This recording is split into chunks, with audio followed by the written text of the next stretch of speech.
Relationship को strong करना है तो हाथों मेहंदी लगा के रखनी चाहिए, ये ट्रूथ है। समझे तो myth actually it's a beautiful logic behind. कहते हैं कि हर मोमेंट को एंजॉय करना चाहिए, प्रेजेंट में रहो, लेकिन माइंड हमेशा फ्यूचर में रहता है या पास्ट में रहता है। माइंड फ्यूचर में रहता है, हार्ट पास्ट में रहता है। तो दिमाग को नया चाहिए, दिल को पुराना चाहिए, आत्मा को प्रेजेंट चाहिए। वास्तु के रेड फ्लैग्स क्या हो सकते हैं?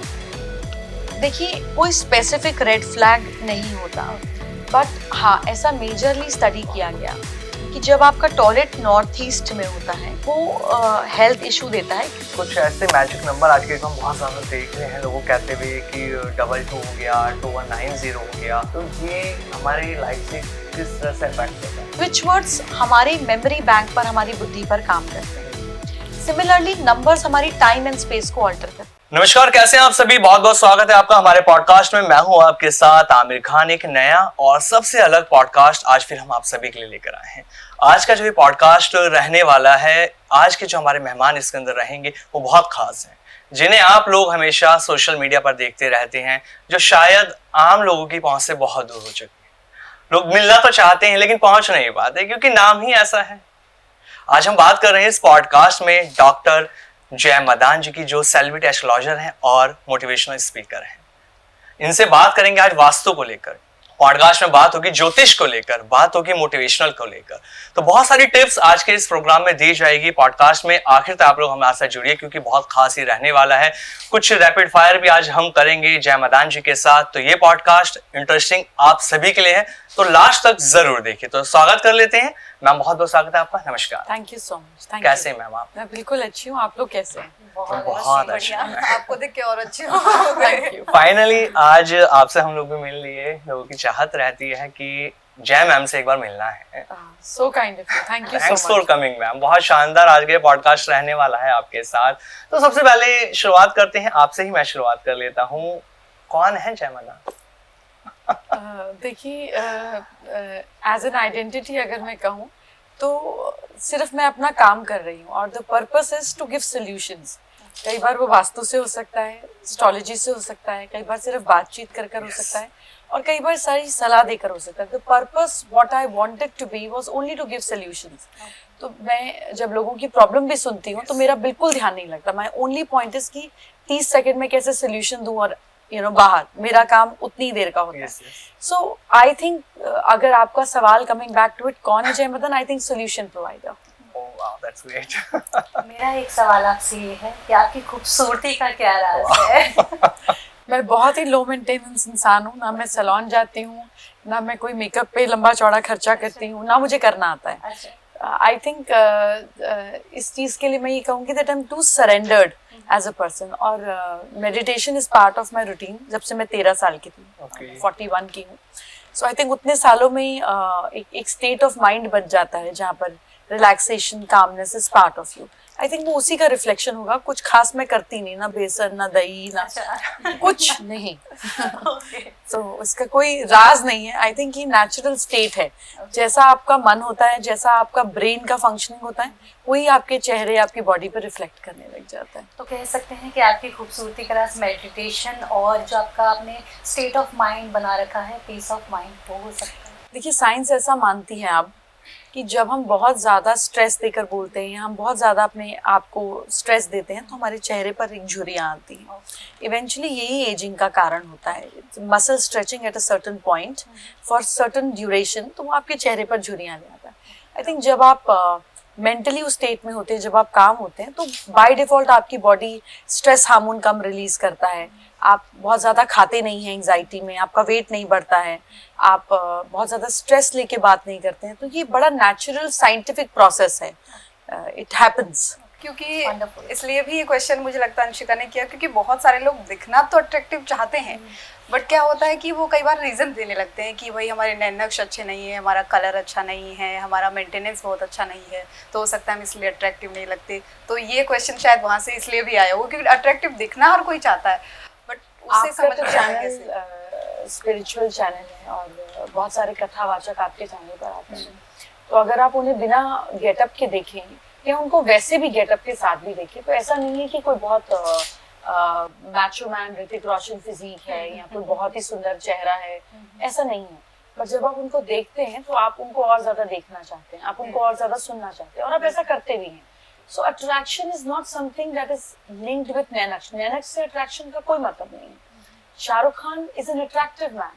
ही is not a very feature wise a good looking man. मतलब ऐसा नहीं है हम कहेंगे नाक बहुत सुंदर है, होठ बहुत सुंदर है, कॉम्प्लेक्शन बहुत अमेजिंग है, आंखें बहुत अच्छी, पर सब साथ में जोड़ दो तो एक करिश्मा आ जाता है जिसको आपको देखने को मन करता है. That charisma is your inner quality. ये इनर व्यक्तित्व है, ये दिखता नहीं है इम्यूनिटी की तरह, बट यही काम करता है. मैम जैसे मैंने शुरुआत में आपकी बात करी कि आम लोगों से बहुत दूर हो चुके हैं आप. लोगों को ऐसा लगता है कि काश मैं भी जय मदान जी से मिलूं, अपनी कुंडली दिखाऊं, अपने घर का वास्तु दिखाऊं. आपका नाम जब हम सुनते हैं तो आप सब जानते हैं कि आप बड़े बड़े सेलिब्रिटी हैं जिनके बारे में बताती हो, जिनके घर का वास्तु भी आप देखते हो, कुंडली वगैरह भी आप देखते हो. आपकी फीस और रीच आम लोगों से बहुत दूर हो चुकी है. तो आम लोग आपसे कैसे जुड़ सकते हैं? देखिए, यू नो यू कैन, आप जब काम करते हो as a form of business काम करते हो तो उसका एक मॉडल होता है. तो मेरा हमेशा से यही रहा दैट यू नो मैं अकेली काम करती हूँ, मेरे लिए मैं ही हूँ. मेरी कोई फैक्ट्री नहीं है, मैं कोई प्रोडक्ट नहीं बेचती, मैं लोगों को पत्थर नहीं बेच, मैं कुछ भी नहीं करती हूँ. इट्स ओनली मी, मेरा समय. तो उसके लिए मेरे पास लिमिटेशन है. I work for 17 hours a day. 365 दिन मैं काम करती हूँ. अगर मैं कहीं अपनी फैमिली के साथ बाहर भी जाती हूँ तो भी मैं सुबह 4 घंटे 5 घंटे, रात को.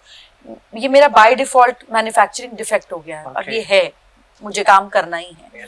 तो मेरी लिमिटेशन है. तो मेरी जो लिमिटेशन है वो उसमें समय बड़ी अनफॉर्चुनेट बात है, बट मेरे पास 24 घंटे भी नहीं पूरे हो सकते काम करने के लिए. तो उसका एक कॉस्ट है. प्लस जब मैंने पहले दिन काम करना शुरू किया तो बहुत ही हम्बल बिगनिंग हुई मेरी from a garage. God is very kind.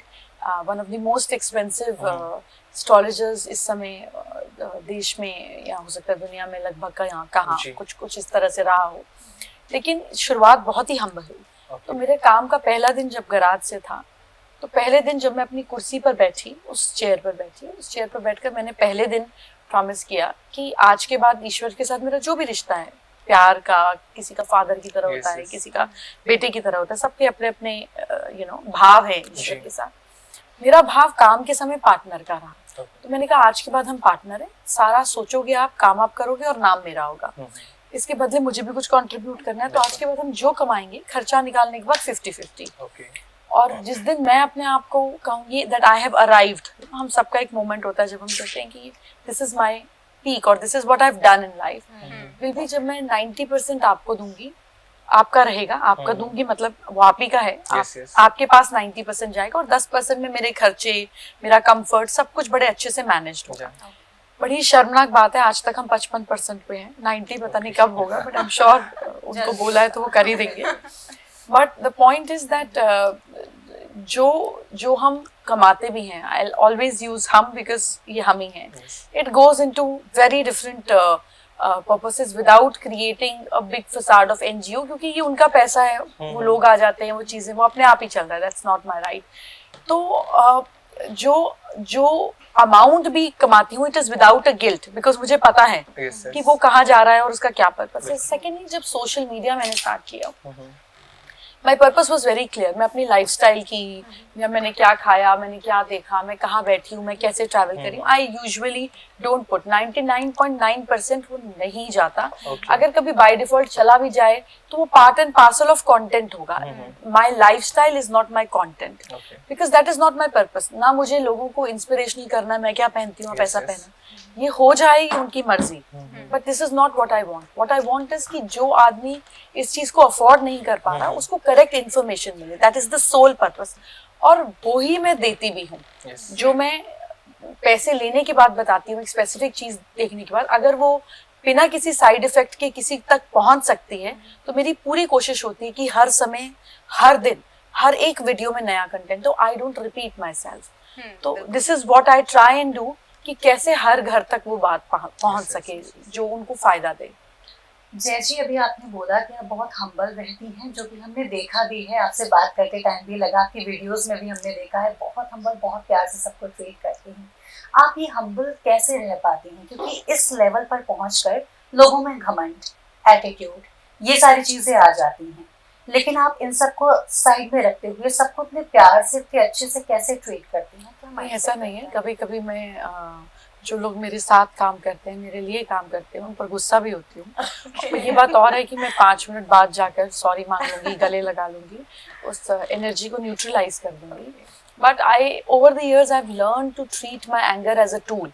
मुझे नहीं लगता कि गुस्सा खराब बात है। मुझे लगता है कि सही बात के लिए करे जाने पर it's a correct expression. Wonderful. अगर ये ज्वालामुखी की तरह ना फूटे, you know, it's just like fire. अब आग बुरी नहीं है, अगर जला दे तो बुरी है, सेक दे तो ठीक है। मुझे लगता है इसको I started using as a tool कि कब कितना करना है, कितने पे स्टॉप होना है, तो मैं अवेयर रहती हूँ। तो ऐसा नहीं है मैं हर समय हम्बल रहती हूँ, लेकिन मैं हमेशा एक चीज को बोलती हूँ और जो मेरी जिंदगी का सच है, मतलब it's running in my blood. मतलब ये सिर्फ बोलने की बात नहीं है, ये हर समय याद रखने की बात है कि मैं अपने आप के लिए हमेशा एक ही बात बोलती हूँ कि अल्लाह मेहरबान गधा पहलवान। तो मैं अपनी औकात नहीं भूलती। मैं ये नहीं भूलती कि कहाँ से शुरुआत करूँ। मैं ये नहीं भूलती कि आज भी जो हो रहा है वो उनकी कृपा से हो रहा है, क्योंकि he is the partner, you know, he is partner in the work, he is partner in everything. तो मुझे पता है कि अगर वो ऊर्जा निकल जाए मेरे अंदर से तो यू नो शायद कुछ भी नहीं। एक ब्यूटीफुल मेरी दिन की शुरुआत कुछ भजन से होती है। तो एक भजन है जिसको मैं रोज सुनती हूँ, उसका अंतरा मैं सुनती हूँ। It's more like affirmation for me, जो कहता है कि न मिलती अगर दी हुई दात तेरी तो क्या थी जमाने में औकात मेरी, ये बंदा तेरे ही सहारे जिया है, तेरा शुक्रिया। तो I am sorry, just get emotional क्योंकि रोज का मेरा पार्ट है, but this is something I don't forget. तो भूलती नहीं हूँ, तो बाकी तो याद ही रहता ही नहीं। मतलब ऐसा लगता ही नहीं है कि कभी ये मेरी क्रिएशन है। I just feel it's grace. तो वो दूसरा थॉट कभी आया ही नहीं। मतलब इट हैज नेवर अपीयर्ड। ऐसा नहीं हुआ कि मैंने साइड रखा, वो आया ही नहीं, वो होता ही नहीं, वो घटित ही नहीं हुआ। Are you okay? Absolutely okay. This is just my love that comes out. It is not that कोई दुख है, it is out of love. बिल्कुल, Yes, एक I get pure it. Feeling भी इसको कह सकते हैं, वो बिल्कुल झलक रहा है। थोड़ा सा टॉपिक पे आते हैं, क्योंकि आज बहुत सारी रेमेडीज और बहुत सारे उपाय हम अपने जो भी हमारे व्यूवर्स हैं उनके लिए लाने वाले हैं। तो शुरुआत यहीं से करते हैं, क्योंकि वास्तु के लिए आपको बहुत बड़ा एक्सपर्ट माना जाता है। तो आज के डेट में हम देखते हैं वास्तु मतलब लोगों के लिए क्या रह गया है कि अच्छा घर कैसे बनाना है, घर में कौन सी चीज़ कहाँ होनी चाहिए, प्लॉट लेना है तो वास्तु से एक बार कंसल्ट कर लो। लेकिन क्या इससे भी वास्ट है वास्तु, या फिर क्या है वास्तु? देखिए, जब ये शास्त्र लिखा गया तो ये सिर्फ राजा महाराजाओं के लिए लिखा गया। It wasn't meant for normal people.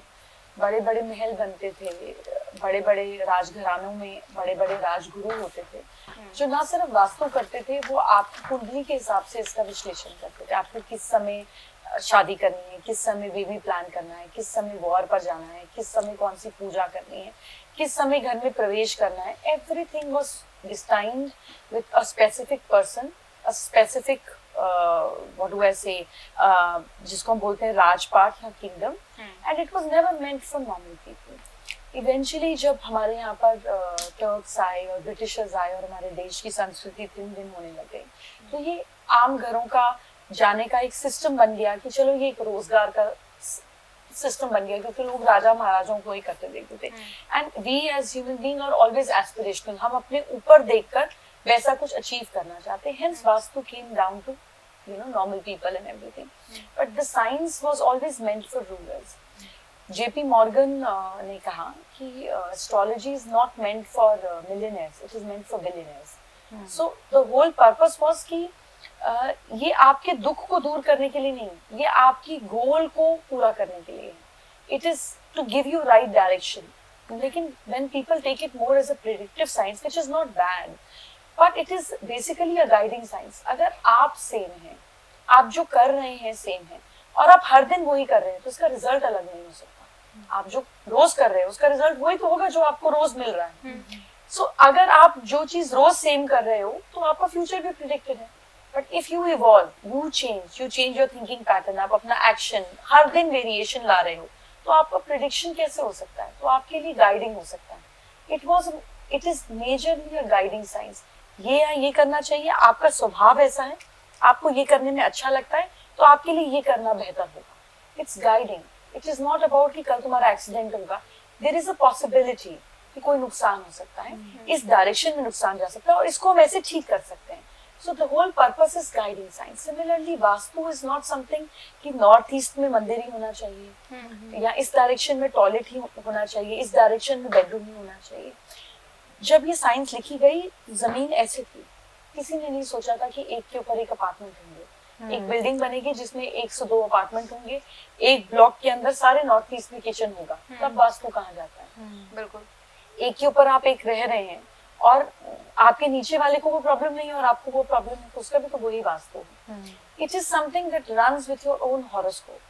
जब आपकी जिंदगी की दशा बदलती है, दशा इज एस्ट्रोलॉजी में जो प्लैनेट की दशा आती है, जब आपकी दशा बदलती है तो आपकी दिशा काम करना शुरू हो जाती है.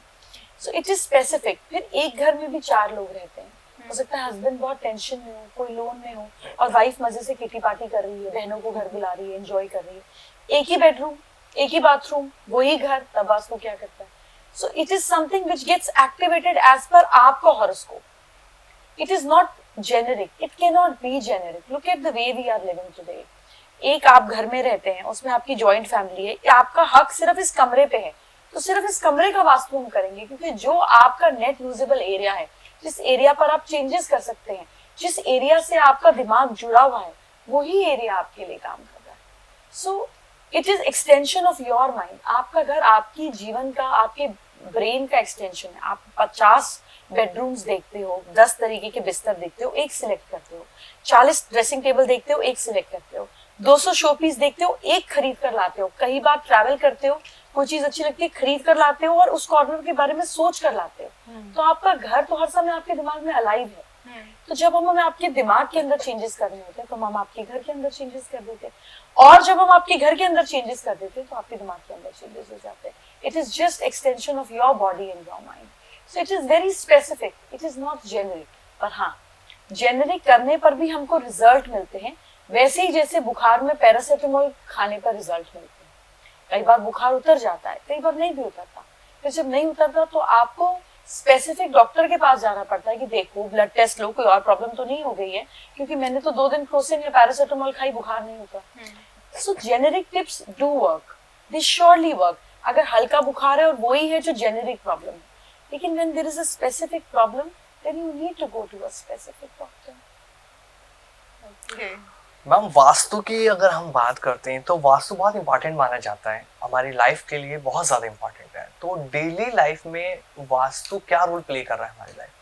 आप कितने घंटे सोते हैं? Around 6 to 8. अप्रोक्सीमेटली 8 घंटे. Yes. 1 घंटा सुबह चाय वाय भी पीते होंगे, Yeah. नहाते धोते भी होंगे, तो अप्रोक्सीमेटली 10 से 12 घंटे आप अपने घर में हैं. हाँ. So almost 2/3 of your life is ruled by your house, okay. And 1/3 of your life is ruled by your bedroom, क्योंकि आप सोते ही वहां. तो जब एक जगह पे आप 1/3 हो अपनी जिंदगी का हिस्सा, तो वो आपके दिमाग पे कैसा असर डालती होगी? इसको ऐसे समझते हैं Yes. कि अगर आप कभी हॉस्पिटल गए हो, भगवान ना करे जाना पड़े, पर कभी तो गए होंगे, Yes, yes. एडमिट भी हुए होंगे, किसी को मिलने गए होंगे, तो आप क्या बेसिक कलर्स देखते हैं हॉस्पिटल में? आपने कोई White. Green, Blues. White. Blues, white, कोई हॉस्पिटल आपने ऐसा देखा हो जहाँ पर बहुत ज्यादा डार्क पिंक या रेड कलर यूज्ड हो? नहीं. क्यों? क्यों क्यों आप किसी हॉस्पिटल में रेड कलर नहीं देखते हैं? Red लोग वाइब्रेंट dangerous कलर है. सो वाइब्रेंसी नहीं चाहिए बीमार आदमी को ठीक होने के लिए? कामनेस का कलर नहीं है ना. किस चीज का कलर है रेड? रेड से मोस्टली जब हम देखते हैं तो डर का, या फिर एक्सीडेंट्स का, या तो फिर फिर ब्लड का. तो फिर अगर ऐसा ही है तो दुल्हन को लाल जोड़ा क्यों बनाया जाता है और माँ लक्ष्मी रेड क्यों पहनती है? Auspicious माना. ऑस्पिशियस भी और डर भी लगता है, ऐसे कैसे? वो आप बताइए. बहुत कंफ्यूजन है. हाँ. देखिए, जब हम एक कलर को विबग्योर से या रेनबो के जरिए से देखते हैं तो समझते हैं रेड कलर जो है वो आंख में सबसे पहले नोटिस होता है. ओके. अगर कोई भीड़ में सबने एक जैसा चेहरा लगाया और किसी ने रेड लिपस्टिक, रेड बिंदी लगा ली हो, तो इतना छोटा सा पार्ट है चेहरे पर आपकी नजर जाती है उस पर. सो रेड कलर अपनी तरफ ऊर्जा बहुत ज्यादा खींचता है. ओके. और जब आप रेड कलर को किसी के पास रख दो तो साइंस ऐसा कहती है, बहुत बड़े स्टैनफोर्ड जैसे बड़े बड़े इंस्टीट्यूट जब कलर के ऊपर रिसर्च करते हैं तो कहते हैं red is colour of multiplication.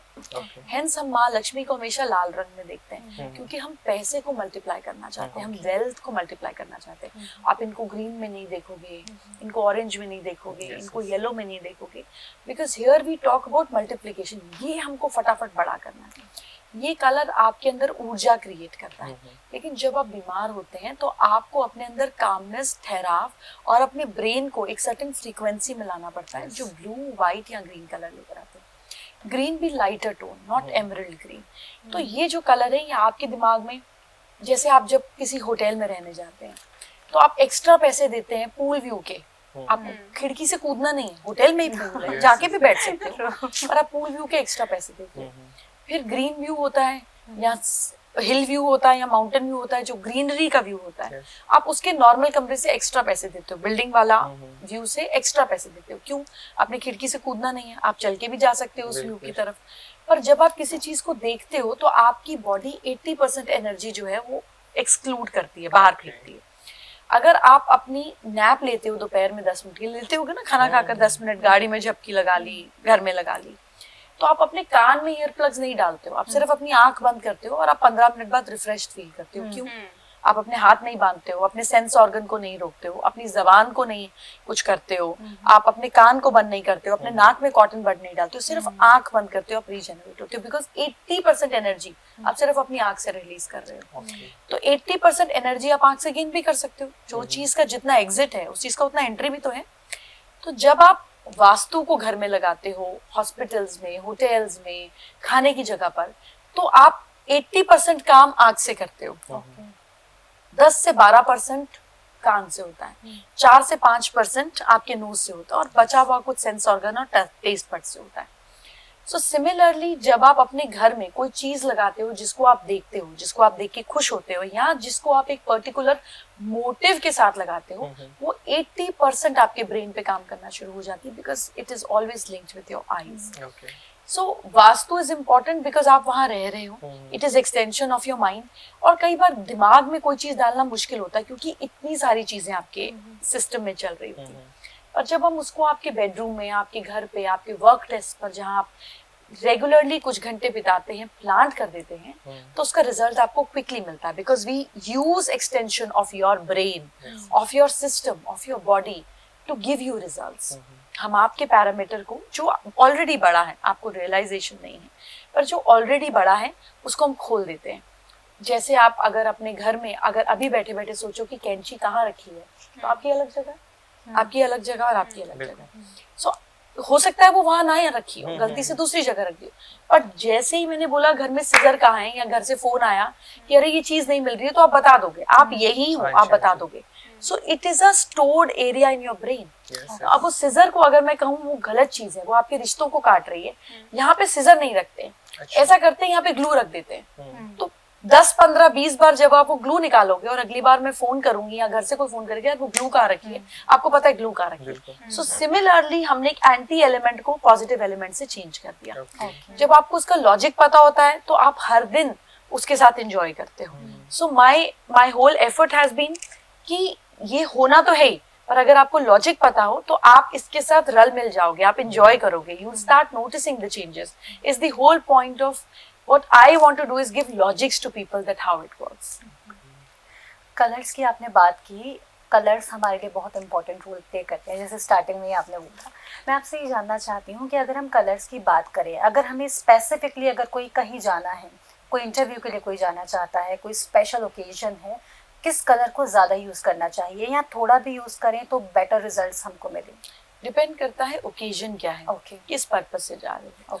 जैसे अगर आप किसी फंक्शन पे जा रहे हो जिसमें आपका बहुत इम्पोर्टेंट रोल है या आपको हाईलाइट होना है, तो आप जब मेकअप भी करेंगे, मेकअप आर्टिस्ट को भी बुलाएंगे, तो आप उसको बोलते हैं ना कि भाई कैजुअल कर देना, पार्टी फंक्शन कर देना, या फॉर्मल कर देना कि मुझे कैसा दिखना।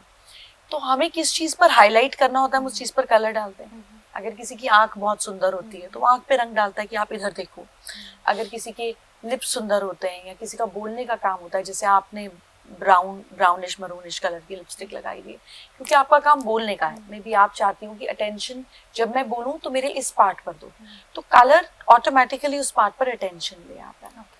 तो जब हम इंटरव्यू के लिए जा रहे हैं तो हम चाहते हैं कि हमारा अटेंशन कहाँ हो, हमको उस तरीके के कलर्स अपने सिस्टम पे डालने चाहिए। सो वी वांट समबडी जिसको हम एक प्लेजेंट कलर की तरह लें। तो हम sky blues, light greens, whites, pinks, इस तरह के कलर लेते हैं कि एकदम से सामने वाले को शॉक नहीं लगना चाहिए, वो इधर उधर ध्यान देने के बजाय हमारे चेहरे पे ध्यान दें। So we neutralize our clothes कि इस चीज पर ध्यान दो। फिर लड़कियों के पास बहुत तरीके हैं, काजल लगा लिया, चीजें कर ली कि अच्छा इधर ध्यान दो, मैंने इधर कलर लगाया, इधर अटेंशन दो। और ऐसे ही मेल्स के पास भी बहुत सारे ऑप्शंस हैं, जो वो बियर्ड रख लेते हैं तो चेहरा उस तरफ अटेंशन जाता है जो चीज विजिबल होती है एंड लाइटर चीज होती है। तो हम आंखों पे ज्यादा देख पाते हैं। अगर चश्मे का अलग फ्रेम कर दिया तो हम उस चीज को देख पाते हैं कि चलो आंख की तरफ देखना है, कैसा चश्मा पहना हुआ है। So we all play with it but subconsciously, हमें इस चीज का पता नहीं होता। तो जब आपको बहुत ज्यादा अटेंशन चाहिए हो तो आप ब्राइटर कलर्स को यूज करें। किस एरिया पे अटेंशन चाहिए उस एरिया पर यूज करें। चेहरे पर, कपड़ों पर, ज्वेलरी में अलग अलग फॉर्म्स पे। अगर किसी की गर्दन बहुत सुंदर है तो उसको नेकलेसेस पहनना अच्छा लगेगा। अगर किसी के चीक बोन्स बहुत अच्छे हैं तो वो इयरिंग्स पहनेंगे कि इस तरफ कलर है, इधर ध्यान दो। सो कलर को हम हर फॉर्म में यूज करते हैं, साइलेंटली नोइंग। आपने टेबल पे ग्रीन प्लांट रख दिया कि ये खाली है, वाइट है, इसमें कोई कलर नहीं है, इसमें पॉपअप डालो। So we use it in every way. Similarly हम वास्तु में कलर्स को यूज करते हैं कि हमें किस एरिया में एनर्जी डालनी है। ऐसा नहीं होगा कि आप एक एरिया के बदले सब कुछ करें, जस्ट लाइक मेकअप। ऐसा नहीं होगा कि आप आंख को भी ब्लू कर दें और लिप्स को भी रेड कर दें और गालों को भी पिंक कर दें, मतलब it will be a chaos। There has to be one highlighted area जिसको आज हमें चमकाना है। सिमिलरली इन वास्तु ऑल्सो हम बोलते हैं प्रॉब्लम क्या है, आज की अभी की करंट प्रॉब्लम बताओ। जो प्रॉब्लम है उस एरिया पर जाते हैं, उस एरिया का कलर प्लांट कर देते हैं। It is as simple as that. तो अगर आप सब कुछ ही करोगे तो उसको बेचारे को रिजल्ट ही समझ में नहीं आएगा। अगर वो काम ज्यादा करेगा तो बीवी झगड़ा करेगी, अगर बीवी झगड़ा करेगी तो काम कैसे करेगा। और अगर सोशल रिलेशनशिप अच्छे करने हैं तो घर छोड़कर जाना पड़ेगा। आप अपनी फैमिली लाइफ से ही टाइम निकालोगे ना, 24 घंटे के ऊपर से तो नहीं दिन क्रिएट हो जाएगा। So which is the focal point, tell us the focal point, will put energy there. और फिर अगर ज्यादा कम हो जाए तो बाद में अपने ही हाथ में कम ज्यादा कर देंगे। So it's a beautiful variable science depending upon problem क्या है। आप हॉस्पिटल जाते हो तो आप रेगुलर बॉडी चेकअप के लिए नहीं जाते हो, उसके लिए आप घर पे बुलाते हो। लेकिन जब आप हॉस्पिटल जाते हो आप अपनी रिपोर्ट लेके स्पेसिफिक चीज के लिए जाते हो। मेरे पेट में गड़बड़ है, मेरा कोलेस्ट्रॉल हाई है, मेरा कैल्शियम कम आया है, मेरा विटामिन डी कम आया है, मुझे अपने जॉइंट स्पेशलिस्ट से मिलना है। You go with a specific thing. आप रिपोर्ट लेकर हर कमरे में जाओगे तो आप पागल हो जाओगे। कितनी दवाई खाओगे और कितना सोल्यूशन लोगे। When you are specific you always get solutions in life. The problem is that लोगों को पता नहीं होता उन्हें चाहिए क्या। जब आपको पता हो आपको चाहिए क्या तब आपको मिल भी जाता है। So the whole science depends on what is it that you want. Come to a specific measurable unit. ये चाहिए, इतना चाहिए, अब तक चाहिए, great, we'll work on it. Wonderful. अच्छा, कलर को लेके भी मेरा एक क्वेश्चन बन रहा है जैसा कि तुमने बोला, लेकिन उससे पहले जो मैंने आपसे पूछा था उस पर आपने एक चीज़ कही थी कि बड़ी बिल्डिंग है और सेम पर सेम चीज़ काम नहीं करती है। लेकिन आज की डेट में हम देखते हैं जो भी वास्तु विशेषज्ञ कुछ रेमेडीज बताते हैं तो वो क्या कहते हैं कि अगर इस दिशा में मंदिर नहीं है तो ये हो जाएगा, इस दिशा में अगर आपका कूड़ेदान नहीं है या फिर आपका किचन नहीं है तो ये हो जाएगा। तो एक तरीके से डराने वाली बातें होती है, ऐसा करो तब ऐसा होगा, अदरवाइज तो कुछ पूजा करवाओ। तो ये क्या है, ये बस एक व्यापार करने का तरीका है या इसका एक्चुअल में कोई लॉजिक है? अगर गलत दिशा में मंदिर बन गया तो उसका क्या उपाय हो सकता है? क्योंकि नॉर्मली हम लोग डर जाते हैं जब कहा जाता है कि अच्छा उस दिशा में मंदिर नहीं है तो ये आपका एक्सीडेंट हो सकता है या फिर इस तरीके की बातें बोली जाती है। आपका जीवन में मंदिर के साथ रोल क्या है, क्यों चाहिए आपको घर में मंदिर? पूजा करने के लिए, जैसे मतलब मान लीजिए किसी और से कोई बात ना कह पाए तो हम भगवान से जाके तो बोले। वो मूर्ति में ही कहेंगे, अदरवाइज भगवान नहीं। ऑफिस में दिक्कत आ जाए तो कहाँ बात करते हैं? फिर तो बात ऐसे नहीं करती कि घर अपने जाके आप बात से- करो। नहीं अपने आप से करते हैं। तो सिमिलरली मंदिर का जो रोल है हमारे जीवन में, पहले लोगों के घरों में मंदिर नहीं होते थे, गांव के मंदिर होते थे, लोग बाहर जाते थे, पूजा करते थे, वापस आ जाते थे। जैसे जैसे आदमी का घर एक्सपैंड हुआ, अपनी जगह हुई, उसको लगा नहीं तेरे वाले भगवान अलग है, इसके वाले भगवान अलग है, मेरी जेठानी और मेरे भगवान अलग है। अगर वो शिव जी को ज्यादा मान रही है तो मैं तो कृष्ण जी को ही मानूंगी। तो हमने भगवान अलग अलग कर ली, which is not bad, I am not against it. But the point is कि घर में मंदिर का रोल क्या है? घर में मंदिर का रोल है फेथ बढ़ाना। अगर आप किसी चीज में डाउट में हैं, that is a situation of hope. जब इंडिया पाकिस्तान का मैच हुआ अभी कुछ दिन पहले हुआ और लास्ट 2 ओवर तक समझ नहीं आ रहा था जीतेंगे कौन क्या। जीतेगा? तो जब आप होप में होते हैं कि इंडिया जीतेगी तो आपकी बॉडी लैंग्वेज ऐसे होती है, आप ऐसे हो जाते हैं, आपका सब कुछ सिकुड़ जाता है क्योंकि आपको पता ही नहीं होता होना क्या है, but it's hopeful, it's 50% positive 50% negative. जैसे ही आप ऐसे मैच में आ जाते हैं जहां आपको पता होता है कि ये तो जीतना ही है, मतलब ये तो 15th ओवर में गेम खत्म है, तो इसमें क्या ही देखना है, तो आप ऐसे बैठते हो कि आप ऐसे बैठते हो, ऐसे बैठते हैं, ऐसे एकदम दिस इज पैर के- लैंग्वेज ऑफ फेथ। आपकी बॉडी रिस्पॉन्ड करती है आपके ब्रेन की फ्रीक्वेंसी को। भगवान का काम हमारी जिंदगी में सिर्फ होप को फेथ में बदलना और कोई पर्पस ही नहीं है। अगर आज कृष्ण जी नीचे आ जाएं और कहें कि तुम भगवत गीता पढ़ते रहो, सुनते रहो, बट मेरे नाम से तुम्हें कोई रिजल्ट नहीं मिलेगा, 99.99% कृष्ण भक्त वहीं उस दिन सारा चैप्टर क्लोज कर देंगे कि अगर आप दे ही नहीं सकते हो तो आप भगवान कैसे? His job is to give. If he cannot give, then he's not God. Correct or not? अगर आज आपको कोई फ्रेंड बोले कि या एक जना, दो जना, 5 जने कि ये गुरुजी के पास हम गए और मेरी जिंदगी बदल गई, तो आप कहोगे कि भैया मेरी भी चल रही है मुसीबत, एक बार ट्राई तो कर लो। हाँ कि करते क्या है, हो ना हो बात की बात है, लेकिन आप एक बार होप में जाकर ट्राई करोगे। सपोज लॉ ऑफ कोइंसिडेंस कहता है कि 10 में से 8 लोगों के काम ऑटोमेटिकली बन जाते हैं क्योंकि वो होप में होते हैं, एक सर्टेन फ्रीक्वेंसी में होते हैं। अब सपोज वहां उन गुरुजी के पास जाकर आपका काम बन गया, तो अगली बार आप किस विश्वास से जाओगे? और बेटर विश्वास से जाओगे। दूसरी बार भी बन गया बाय डिफॉल्ट, कुछ वहां हो सकता है शक्ति हो या बाय डिफॉल्ट व्हाटएवर, और तीसरी बार भी गए फिर भी बन गया। अब आप कैसे जाओगे चौथी बार? कुछ और बड़ा भी। और उनकी फोटो घर में लगाओगे कि हाँ ब्रेसलेट ब्रेसलेट में हाँ गले में, बिल्कुल, क्योंकि काम बन गए। मूर्ति वगैरह कुछ लगाएंगे, फोटो वगैरह। तो इसी तरीके से एक फिगर जिसका हमें पता नहीं था पर हम होप के साथ गए और हमारे काम बनने लग गए, तो हमने उसको फेथ में कन्वर्ट कर लिया। अब जब फेथ में कन्वर्ट कर लिया तो अगली बार हमें पता है कि यार ये मुसीबत आएगी और एक्स गुरुजी को या एक्स भगवान को याद करोगे तो ये काम बन जाएगा। This is your faith. तो आपकी बॉडी लैंग्वेज माइंड की ऐसी है, ऐसी नहीं है।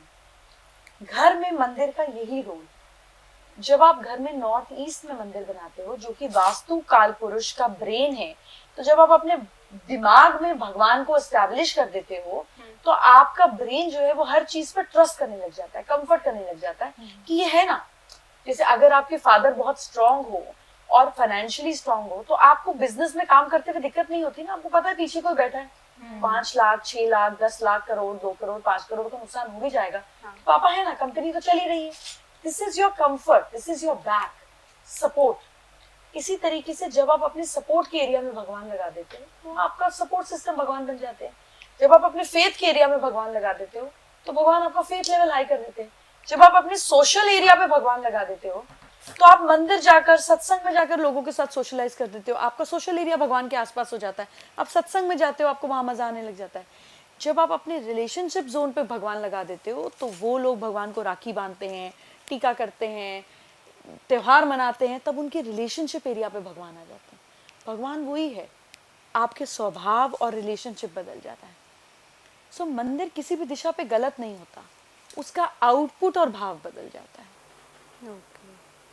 मैम वास्तु को जिस तरह से आप समझा रही हैं सच में बहुत अलग तरीके से आप बता रही हैं, हमें भी मज़ा आ रहा है समझने में। इतने पॉडकास्ट हमने करे हैं ना वास्तु के ऊपर बहुत ज़्यादा, लेकिन आज आपने जो बताया, आप जो बता रही हो बहुत अलग है, लॉजिक के साथ चल रहे हैं सच में मज़ा आ रहा है हमें।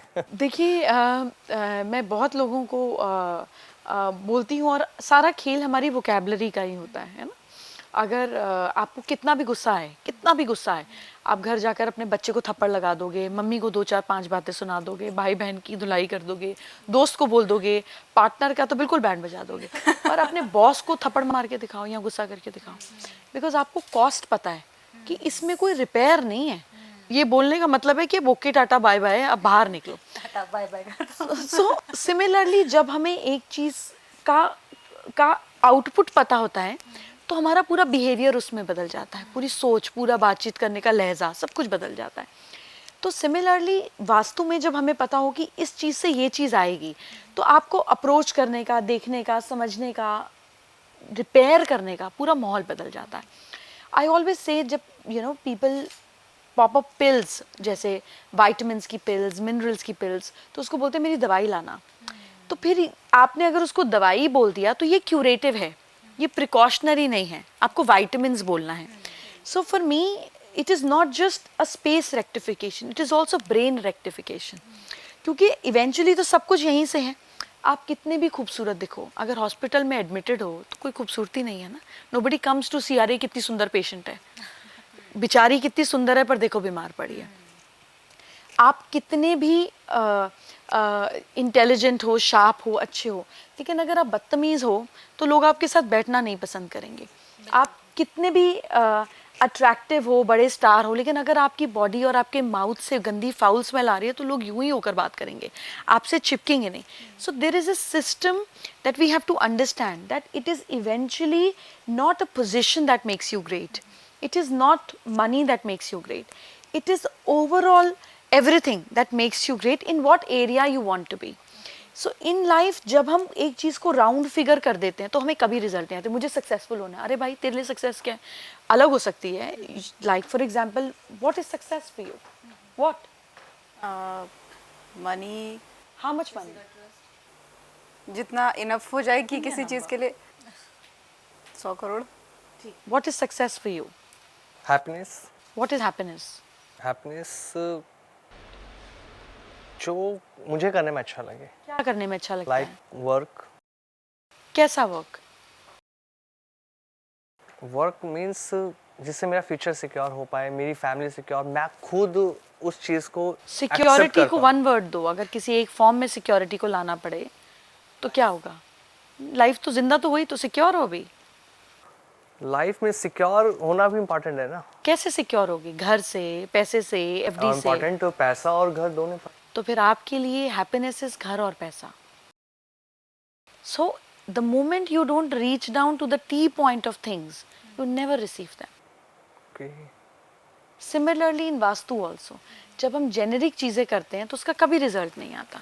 It has to be specific, if it is not specific it will never give you results, क्योंकि आपके ब्रेन को आपका आंसर पता है, पर अगर वो सरफेस पे ही नहीं है तो बात ही खत्म। तो हम हैप्पीनेस की बात क्यों करें, हम घर की बात करेंगे ना। घर से हैप्पीनेस आएगा नहीं आएगा दैट्स अ सेपरेट थिंग, पर प्रोसेस में तो आएगा। Yes yes. So similarly, when we know the T point of it, bringing it down to specific measurable unit, वो चीज़ जिसको हम तोल सकें, नाप सकें, देख सकें, उसको हम exactly configure में ला सकें, is then when things give result.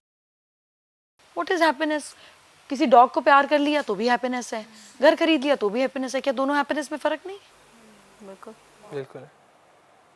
सो जय, मुझे आपसे एक सवाल ये पूछना था। रिसेंटली एक रील वगैरह जो हम सोशल मीडिया पर देखते हैं, मैंने एक रील देखी, ये बताया गया कि आप अगर अपने कपड़े किसी को दे देते हैं, देने नहीं चाहिए फर्स्ट थिंग, अगर आप दे देते हैं तो आपका ऑरा भी ट्रांसफ़र हो जाता है।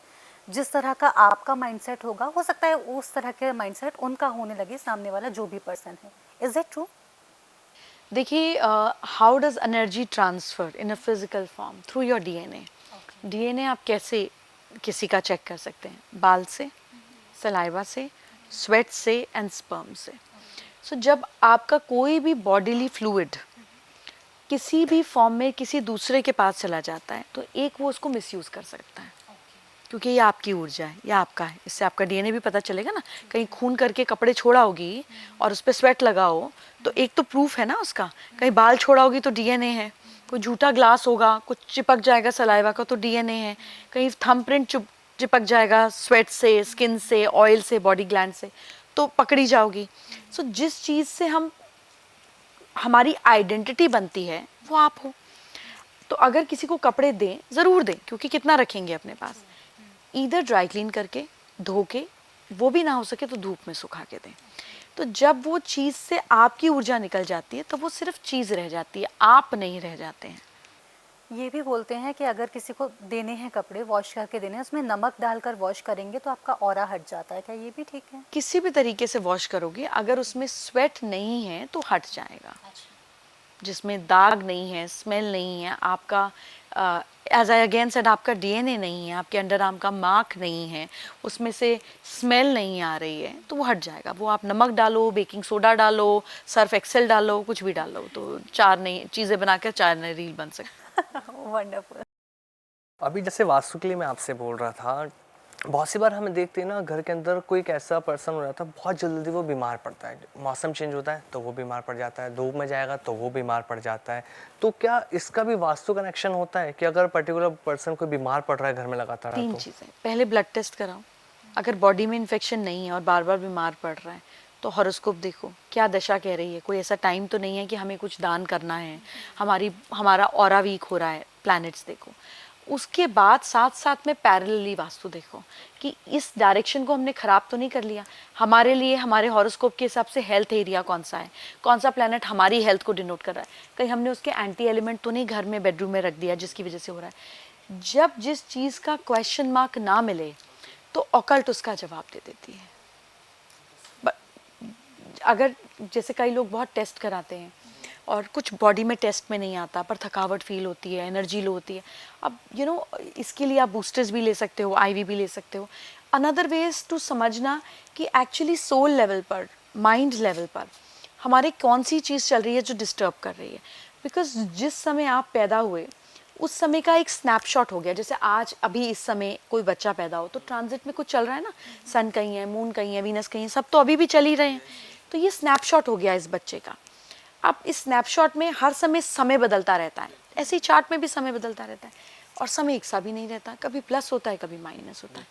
जब माइनस समय के साथ में अभी का माइनस समय, अभी का ट्रांजिट का समय जो अभी चल रहा है, जब आप पैदा हुए तब एक अलग स्नैपशॉट था, उसका एक अलग टाइम चल रहा है। इस आपके टाइम के साथ जब ये टाइम दोनों माइनस मिल जाता है तो बुरा से थोड़ा ज़्यादा बुरा हो जाता है।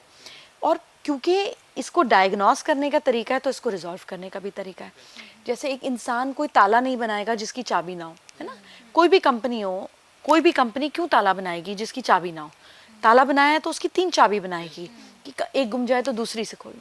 सिमिलरली भगवान कोई प्रॉब्लम नहीं देता जिसके 3 से ऊपर सोल्यूशन ना, उसका सिस्टम ही नहीं है काम करने का, वो ऐसे ऑपरेट ही नहीं करता। एक बेबी होने से पहले मदर की लैक्टेशन स्टार्ट हो जाती है, वो फीड कर सकती है, वो एक प्रोसेस से मिल्क पहले निकाल सकती है बेबी होने से पहले। तो जो भगवान इतना स्मार्ट है कि बच्चा पैदा होने से पहले, बच्चा होगा नहीं होगा, हेल्दी होगा नहीं होगा बात की बात है, बट उसके खाने का इंतजाम कर रही है। वो आपकी प्रॉब्लम को सोल्यूशन क्यों पहले नहीं लाएगी? द पॉइंट इज आप ठीक से देख रहे हो, पहले तो प्रॉब्लम का ही डायग्नोस करो। हम खुद ही अपने लाइफस्टाइल में अगर कुछ चीज़ें गड़बड़ कर रहे हैं तो बेचारी वास्तु क्या करेगी? तो इसको ठीक करो, माइंडसेट को ठीक करो। अगर सब ठीक है उसके बाद रॉन्ग हो रहे हैं तो चेक करो, सोल्यूशन 100% मिलेगा। कुदरत ऐसे काम ही नहीं करती है कि सोल्यूशन ना दे, it doesn't work, nature doesn't work like that. अच्छा, ये थर्ड पॉइंट आपने जो बताया, आपकी बात पूरी नहीं हुई, बोलिए। हाँ, थर्ड पॉइंट जो आपने बताया वो थर्ड पॉइंट में उन लोगों पे लागू करवा के आपसे पूछना चाहूँगी जैसे जो बैचलर्स होते हैं और कुछ लोग पीजी में रहते हैं, कुछ लोग रेंट पे रहते हैं, तो अलग अलग जगह के लोग एक रूम में रहते हैं। तो ये जो वास्तु वाली चीज़ें जैसे आपने कहा कि थर्ड पॉइंट की देख लेना चाहिए कि कहीं कोई डायरेक्शन, कोई मिसमैच कुछ ऐसा तो नहीं है, उन लोगों पे कैसे वर्क करता है? क्योंकि उन लोगों के घर में बहुत गंदगी भी होती है और सबसे बड़ी बात आजकल मेड अगर किसी के घर में आती है तो उसका कोई टाइमिंग नहीं होता आने का, कभी सुबह आती है कभी शाम आती है। देखिए, जब मैंने वास्तु करना शुरू किया, and absolutely non believer on the science, no, I would not say non-believer is a very strong word, I had no knowledge about it. मेरी मदर सिख हैं तो we have always been raised गुरुद्वारे के कल्चर में, तो हमें तो पता ही नहीं था कि कोई एग्जिस्ट करता है until I became one, I have never met one. So for me it has been very logically challenging. मतलब मैंने गुरुद्वारे और मंदिर जा के टेपों से नापे हैं कि यहाँ पे इस डायरेक्शन पे ये क्यों रखा, यहाँ पे ये क्यों रखा, और वही फॉर्मूलेज जब मैंने लोगों के घर पर, फैक्ट्रीज में लगाए तो काम चलने लग गए बाय डिफ़ॉल्ट। क्योंकि मुझे लगता है मंदिर और स्पिरिचुअल जगह से ज़्यादा तो पैसे कहीं आते ही नहीं। मतलब that's a beautiful way to have money. आप दुख में होते हो तो भी आप पैसे चढ़ा देते हो, घर में खुशी होती है तो भी आप पैसे चढ़ा देते हो। मतलब सिर्फ इनकमिंग ही तो है, आउटगोइंग वो क्या कर रहे हैं ये एक ऑर्गेनाइजेशन पे डिपेंड करता है। कोई लंगर कर रहा है, कोई सेवा कर रहा है, कोई हैंडीकैप लोगों के लिए काम कर रहा है, that's a separate issue. Incoming तो देखो, मतलब वो सिर्फ मल्टीप्लिकेशन में हर दिन बढ़ रही है। कोई मंदिर कभी आपने ऐसे नहीं देखा होगा कि अरे यार ये बिजनेस खराब हो गया, मंदिर बंद हो गया। कोई मंदिर बंद होता है कभी? कभी नहीं होता। So for me that was a understanding way of a young girl who understand, यार ये काम बहुत अच्छा है, यही समझ लो, यहीं से नापो, यहीं से मेजर करो और समझो। So it work. So then I realize that ये तो हुई बड़ी जगह की बात। छोटी जगह की बात वो जिसका बिजनेस ही स्टेबल नहीं है। तो मैंने सब्जी वालों की रेडियो के साथ भी काम किया कि आज टमाटर इधर लगाएंगे, लाल रंग इस तरफ लगाएंगे, क्योंकि हर चीज़ का एक स्टार्टिंग पॉइंट है ना। अगर आप सोते हो तो आपके हेड का पॉइंट है, अगर आप सब्जी की रेडी चला रहे हो तो खींचने का पॉइंट है, साइकिल चलाने का पॉइंट है, उसका एक स्टार्टिंग पॉइंट तो है ना। जो उसका स्टार्टिंग पॉइंट है वो उसी का नॉर्थ है। अब आप रेडी यूं खड़ी करो या यूं खड़ी करो, उसका पॉइंट तो फिक्स्ड है। So similarly I have seen results there also. Coming back to your point, जब आप पीजी में रहते हो, आप एक छोटे कमरे में रहते हो, आप रूम शेयरिंग पे रहते हो, तो जो आपका फिक्स्ड पॉइंट है, आप कहीं पेटी रखते हो, कहीं सामान रखते हो, कहीं सूटकेस रखते हो, कहीं सोते हो, वो तो आपका नेट यूजेबल एरिया। अगर आपकी मदर ने लड्डू दिए तो आप कहाँ रखोगे? अगर आपने अपने भगवान रखने तो आप कहाँ रखोगे? अपनी बुक्स का सिलेबस कहाँ रखोगे? अपना एक्स्ट्रा फोन कहाँ रखोगे?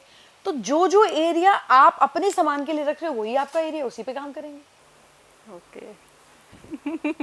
वास्तु को बहुत डीपली समझना पड़ेगा। It is your space, what is your space is your वास्तुएबल स्पेस। तो इसमें प्रॉब्लम क्या है?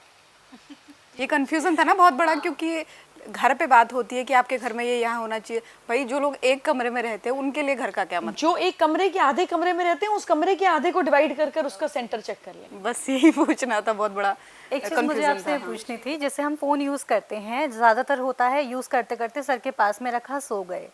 हमने एक एस्ट्रोलॉजर से बात की थी, उनका ये कहना है कि फ़ोन है आपका राहु, इसको सर पर मत रखो।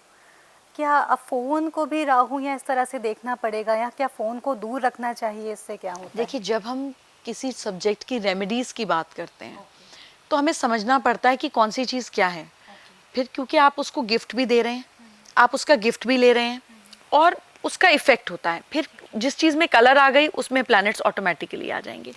So anything which is not visible, वो चीज़ जो दिख नहीं रही है पर काम कर रही है। अब आपको सिग्नल दिखता नहीं है ना, आप इधर लिए घूम रही हैं, अमेरिका में भी बात करेंगी, लंदन में भी बात करेंगी। This is energy of Rahu, जो दिख नहीं रही है पर बिक रही है, चल रही है, काम कर रही है और एडिक्टिव है। जैसे multi storey buildings, Bombay, New York, Tokyo, इस सिटीज ऑफ राहु, क्योंकि आप हवा बेच रही हैं और आप हवा खरीद रही हैं। एक इतना सा समझ लीजिए 2 एकड़ का प्लॉट है, उस पर आपने 1000 फ्लैट निकालने हैं, आपने पैसे दे दिए, फ्लैट है कहाँ? अब तो नींव खुद ही है, तो आप हवा के पैसे दे रही हैं विश्वास पर। बिल्कुल। So that is energy of Rahu, जो दिख नहीं रहा है। Now Rahu is what? It is over thinking, है ना, इट्स ओवर सिग्नलिंग। अगर आप रात को अपने फोन का रिंगर ऑन कर दें, और अगर आप डॉक्टर हैं तो आप पागल हो जाएंगे, आप सो नहीं सकती, क्योंकि आपको तो लोग कभी भी फोन करेंगे। So depending upon what your profession is, you keep your silence at bay. जैसे अगर अब आप मेरे साथ शूट कर रही हैं तो मेरा फोन भी दूर है, आपका फोन भी दूर है, नहीं तो हम काम नहीं कर सकते ना। हमें बता के तो कोई फोन नहीं करेगा, चिट्ठी तो है नहीं जो आ रही है। So similarly anything which is not seen but working and addictive is Rahu. Now forget about Rahu. Anyways science says कि फोन आपके सर के पास नहीं होना चाहिए जब आप सोएं। ये आपके स्लीप पैटर्न को डिस्टर्ब करता है। सेकेंडली फ्रीक्वेंसी आपके ब्रेन और हार्ट के लिए ठीक नहीं है, तो साइंटिफिकली भी आपके साथ नहीं रहना चाहिए। अगर हम एस्ट्रोलॉजिकली बात करें तो हाँ ये राहु है, लेकिन हर एक प्लैनेट प्लस और माइनस दोनों रिजल्ट देता है। अगर आप कहीं दूर अपने फोन पर कोई मेडिटेशन लगा दें which is approximately 3 meters away from you, जहां ये आपके ब्रेन की वाइब्रेशन और हार्ट की वाइब्रेशन पर इफेक्ट नहीं करता, और आप इस पे कोई ग्रीन नॉइस लगा दें, when I say green noise means things that takes you deeper in sleep. आप इस पर अच्छा भजन लगा सकते हैं जिस पर आपको भरोसा हो, आप इस पर मंत्र लगा सकते हैं, आप इस पर मेडिटेशन लगा सकती हैं, आप इस पर साउंड ऑफ वाटर लगा सकती हैं, आप इस पर बाइनॉरल म्यूजिक लगा सकते हैं। तो जब आप इसको अपने से 3 मीटर दूर कर देंगी तो ये आपके लिए स्लीप इंड्यूसिंग एजेंट बन जाएगा। नींद नहीं आ रही है तो ये आपको सुला देगा। So anything can not be just negative, it has to have its plus and minus. एक आदमी बुरा नहीं हो सकता, अगर वो किसी का खून भी कर रहा है तो किसी के लिए तो खून कर रहा है, तो किसी के लिए तो अच्छा होगा। फॉरगेट अबाउट एनीबडी, अपने लिए तो अच्छा होगा। तो nothing can be in life 100% black or 100% white. There is always a variation of mixture in it. Similarly with energies, astrology, everything. ना कुछ 100% अच्छा हो सकता है सिवाय ईश्वर के, और ना कुछ 100% बुरा हो सकता है जो है ही नहीं। हर चीज में एक वेरिएबल है, एक पार्ट है। जब हम अपने ब्रेन को ट्रेन कर लेते हैं कि मुझे सिर्फ अच्छा देखना है, तो अच्छा ही दिखता है, अच्छा ही सोचते हैं और अच्छा ही करते हैं। So Rahu is not a negative planet. How do you utilize it is the point. जी, मेरा एक सवाल और था, ये थोड़ा सा ऑफ द टॉपिक हो सकता है, टॉपिक से रिलेटेड है लेकिन पॉलिटिक्स से जुड़ा हुआ है। अभी हमारे नए पार्लियामेंट का उद्घाटन हुआ और वहाँ से अब सत्र की शुरुआत होगी। तो ये जो नया पार्लियामेंट है, अगर हम इसका वास्तु देखें, इसके वास्तु के अनुसार जनता के लिए किस तरह से आने वाले 5 साल रहेंगे और रूलिंग पार्टी के लिए किस तरह की चीज़ें रह सकती हैं? देखिए, पहले समझते हैं पहले वाले में प्रॉब्लम क्या थी ना, उसको जरूरत ही क्या पड़ी बदलने की। जी। राष्ट्रपति भवन तो नहीं बदला ना, पार्लियामेंट हाउस ही क्यों बदला। बिल्कुल। सो अगर आप हमारा पहले वाला पार्लियामेंट हाउस देखें, इट इज राउंड। और अगर आप एक्चुअली पार्लियामेंट में घूमें ऑन द फर्स्ट फ्लोर, जो कि आम लोगों के लिए या राज्यसभा मेंबर्स के लिए, तो आपको समझ ही नहीं आएगा कि आप कहाँ घूम के कहाँ पहुंच गए। अनफॉर्चुनेटली इतने सालों में लोगों ने साइन बोर्ड भी नहीं लगाए। सिर्फ एसबीआई का बोर्ड है, बैंक, एसबीआई बैंक का ब्रांच है, जिससे आपको जाकर पता चलता है अरे मैं वापस आ गई। इट्स एक्चुअली लाइक अ भूल भुलैया। ना जो भी चीज सर्कुलर होती है ना, उसका आपकी स्टेबल का स्टार्टिंग पॉइंट क्या और एंडिंग पॉइंट क्या है, कोई स्टार्टिंग और एंडिंग पॉइंट नहीं। इसीलिए वास्तु में राउंड बेडरूम्स नहीं बोले गए। और जब हम राउंड टेबल कॉन्फ्रेंस की बात करते हैं तो हमें पहले ही पता होता है कि इसका कोई निष्कर्ष नहीं निकलना। कॉन्फ्रेंस और राउंड टेबल का मतलब ही है कि बातचीत करो, घर आ जाओ। So anything which is round doesn't come to concrete conclusions. So similarly anything that needs conclusion needs to have a square or a rectangular formula. अब अगर आपका घर गोल हो तो हम कहेंगे ना क्या गोल गोल बात कर रही हो, गोल गोल बात क्यों कर रही हो, सीधी बात पर आओ। सो हम इस बात को समझते हैं कि सीधी मीन्स स्ट्रेट एंड गोल गोल means there is no formation to it. तो लास्ट पार्लियामेंट की प्रॉब्लम ही ये थी कि ये सब गोल गोल था। There was no concrete structure to it, there is no concrete formation to it. Hence सब कुछ, कभी कोई लॉ, कभी कोई कुछ चीज, प्लस माइनस गोल। For a strong democracy to happen, it needs to have certain formations like the current parliament. It needs to have formation of rectangle, stability. It needs to have formation of square, which is stronger stability and firm rules. It needs to have certain triangular structures to have energy coming to more peak or having a power center. जैसे मंदिरों का आप architecture देखें तो ऐसा है, गुरुद्वारों का आप आर्किटेक्चर देखें तो ऐसा है। You know, so every architecture is designed in a certain way.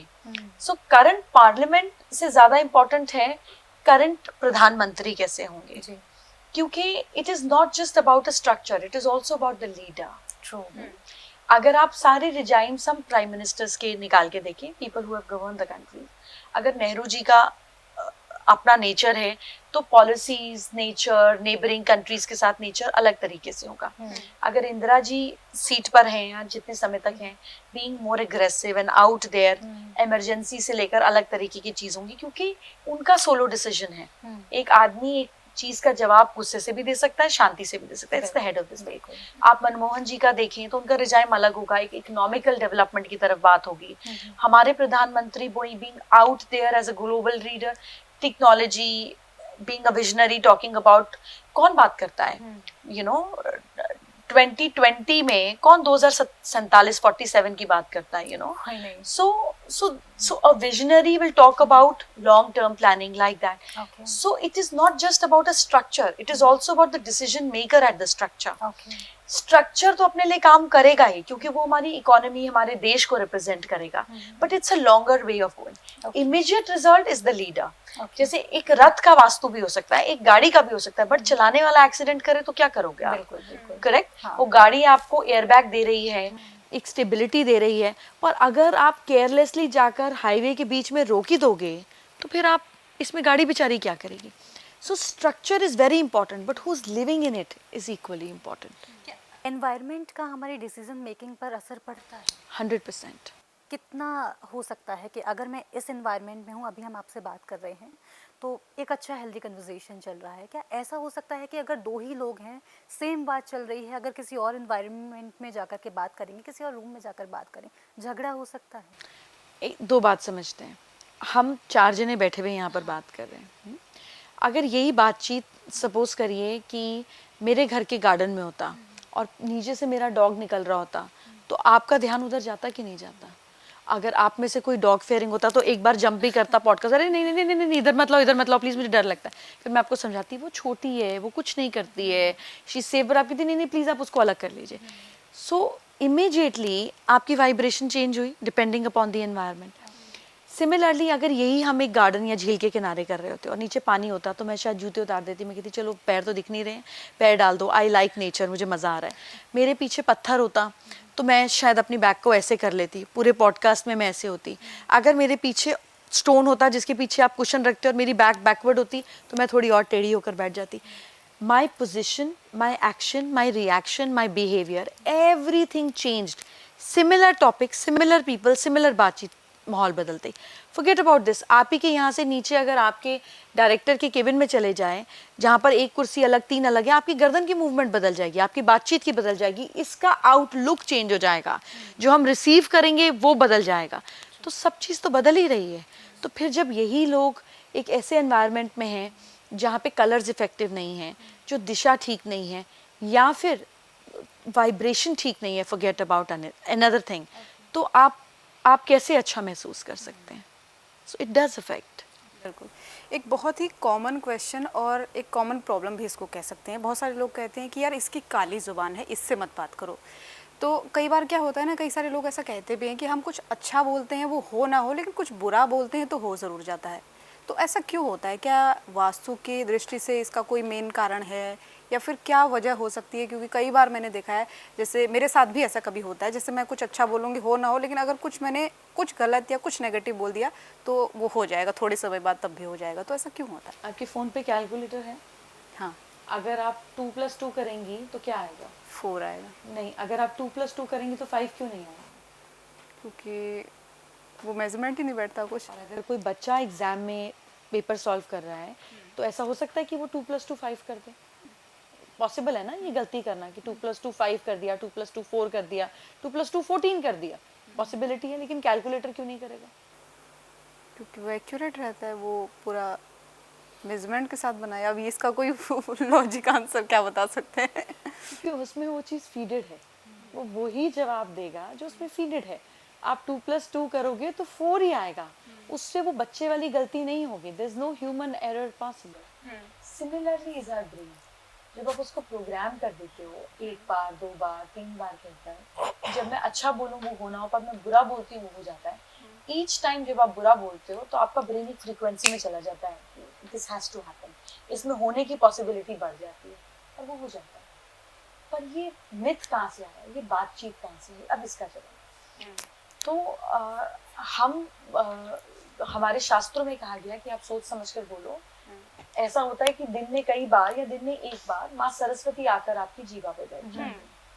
So basically हम सांस जब लेते हैं तो हम हमेशा एक नॉस्ट्रल से एक्टिवली सांस लेते हैं। जैसे अभी भी अगर आप चेक करेंगी तो एक साइड से आप स्मूथली एक्सेल करेंगी और एक साइड से आप स्मूथली एक्सेल नहीं करेंगी।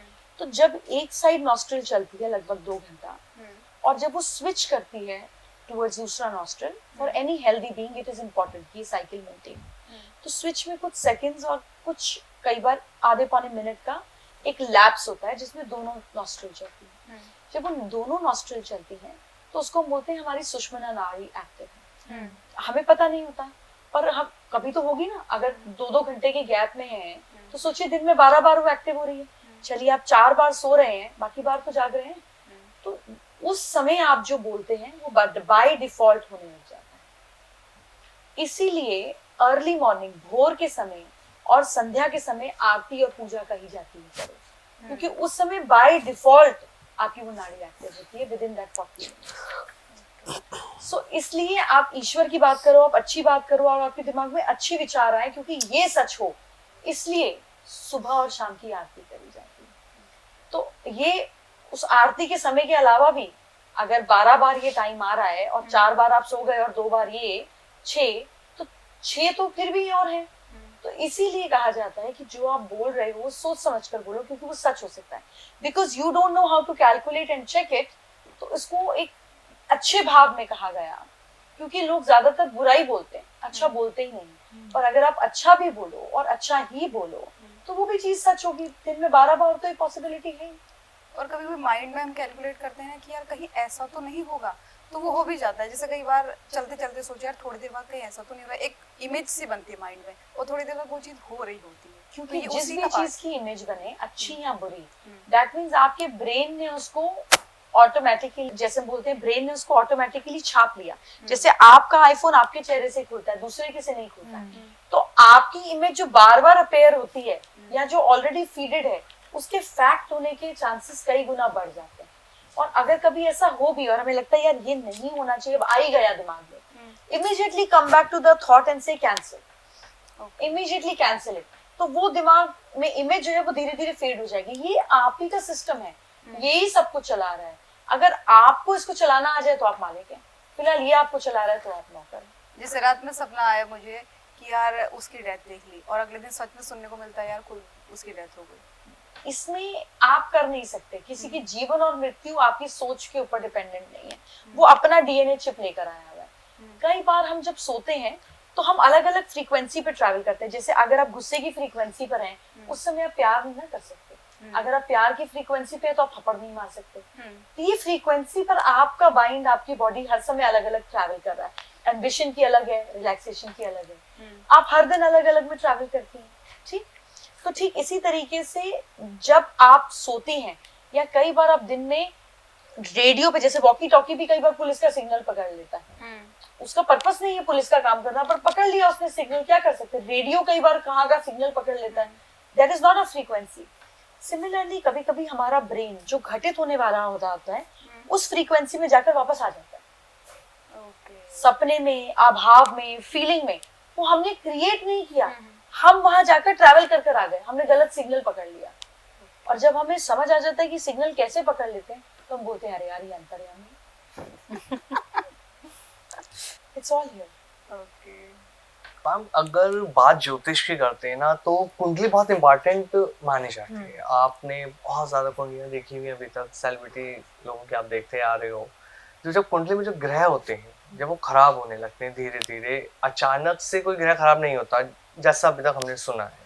जब ग्रह खराब होने लगते हैं तो उनका जो इफेक्ट आता है ना, बैड इफेक्ट जिसे हम कहते हैं, वो अचानक दिखा देता है कि हाँ अब लाइफ में ये चीजें खराब होने वाली। तो ग्रह क्यों खराब होने लगते हैं और इफेक्ट एकदम से क्यों आता है?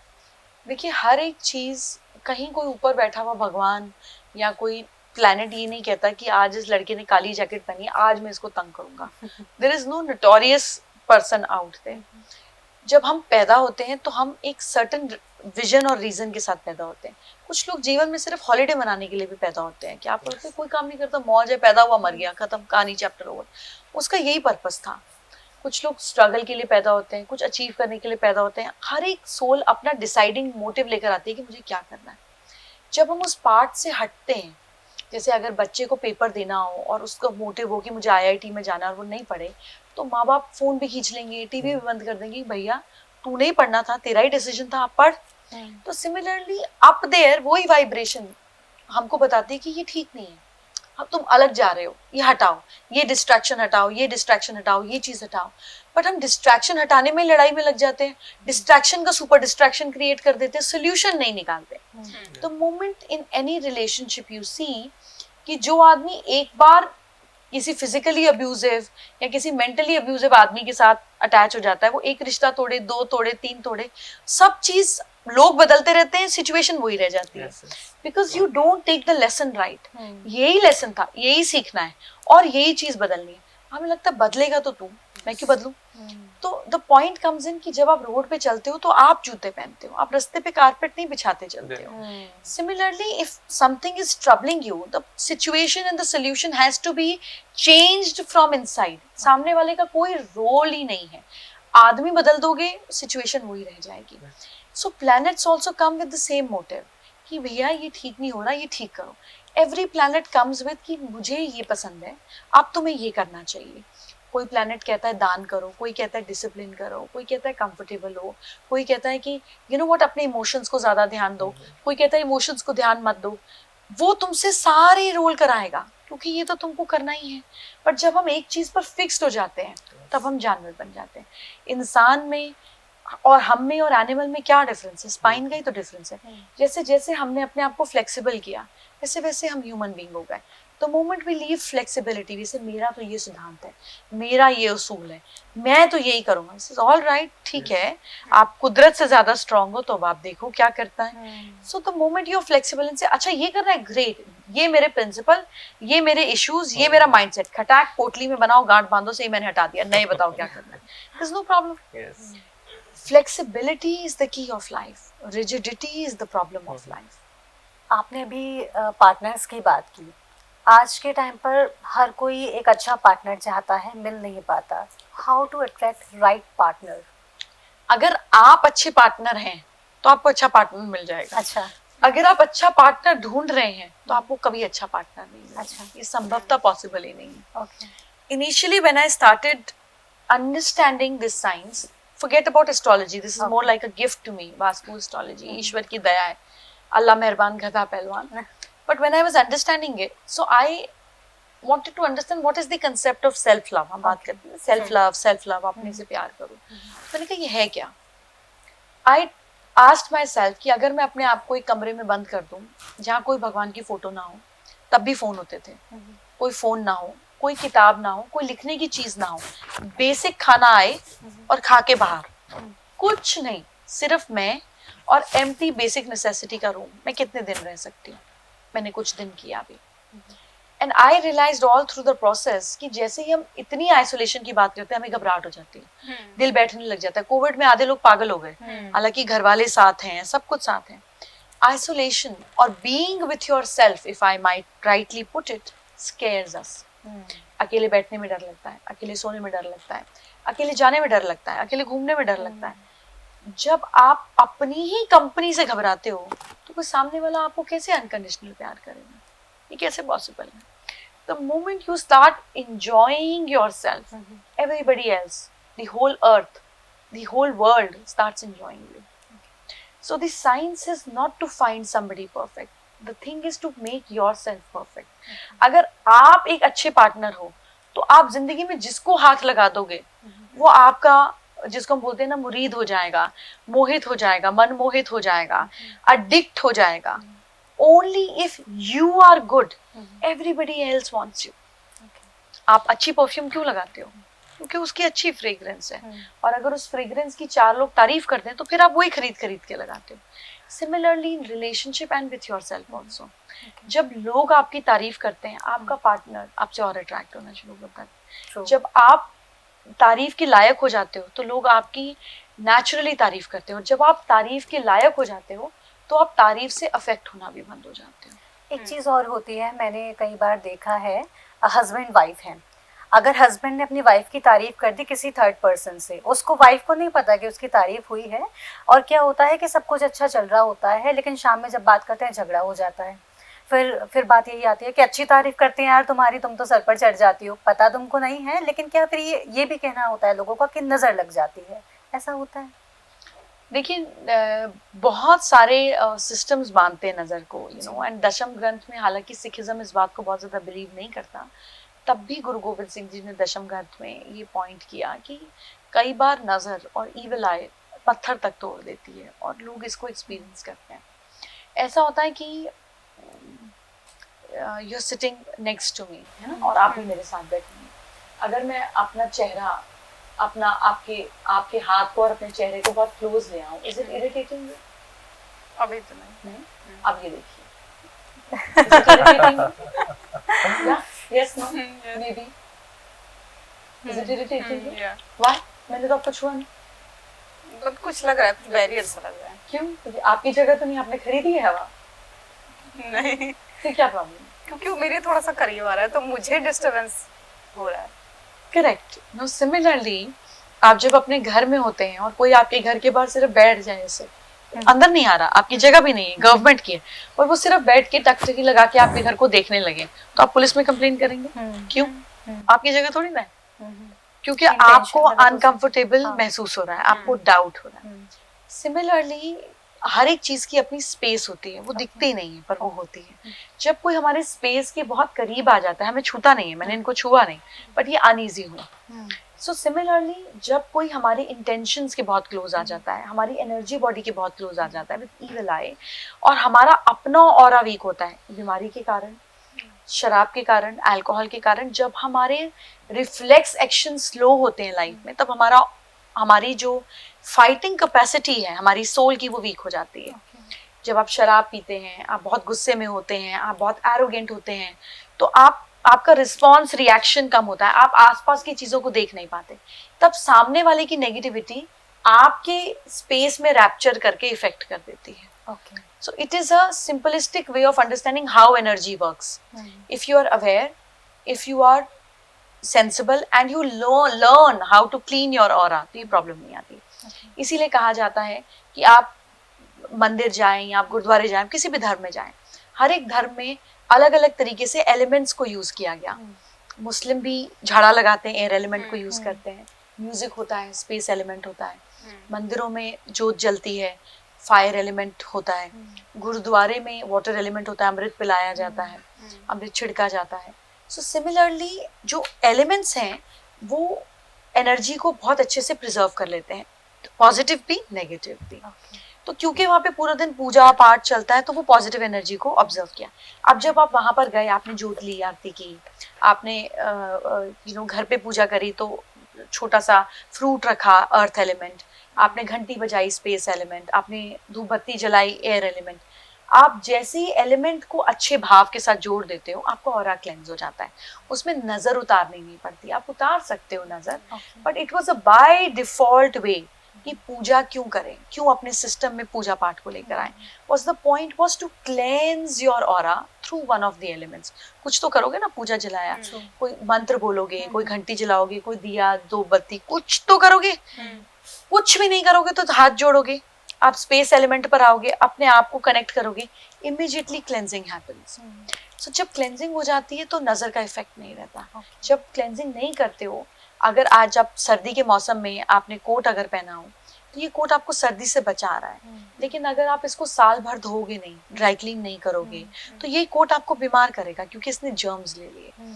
सिमिलरली जो हम स्टोन्स पहनते हैं, जो हम चीजें, कवच पहनते हैं, पत्थर पहनते हैं, कुछ भी हम पहनते हैं अपनी प्रोटेक्शन के लिए, जब आप इसको क्लेंज नहीं करते हो, तो यही आपकी प्रॉब्लम बन जाते हैं। क्योंकि उस बेचारे ने तो एनर्जी ऑब्जर्व करी, आप उसको क्लीन तो करो, साफ तो करो। तो कभी छू के मंत्र बोल दो, कभी फायर के पास चक्कर लगा दो, कभी नमक वाला पानी डाल दो, cleanse it so that it's fresh again to preserve you, to help you.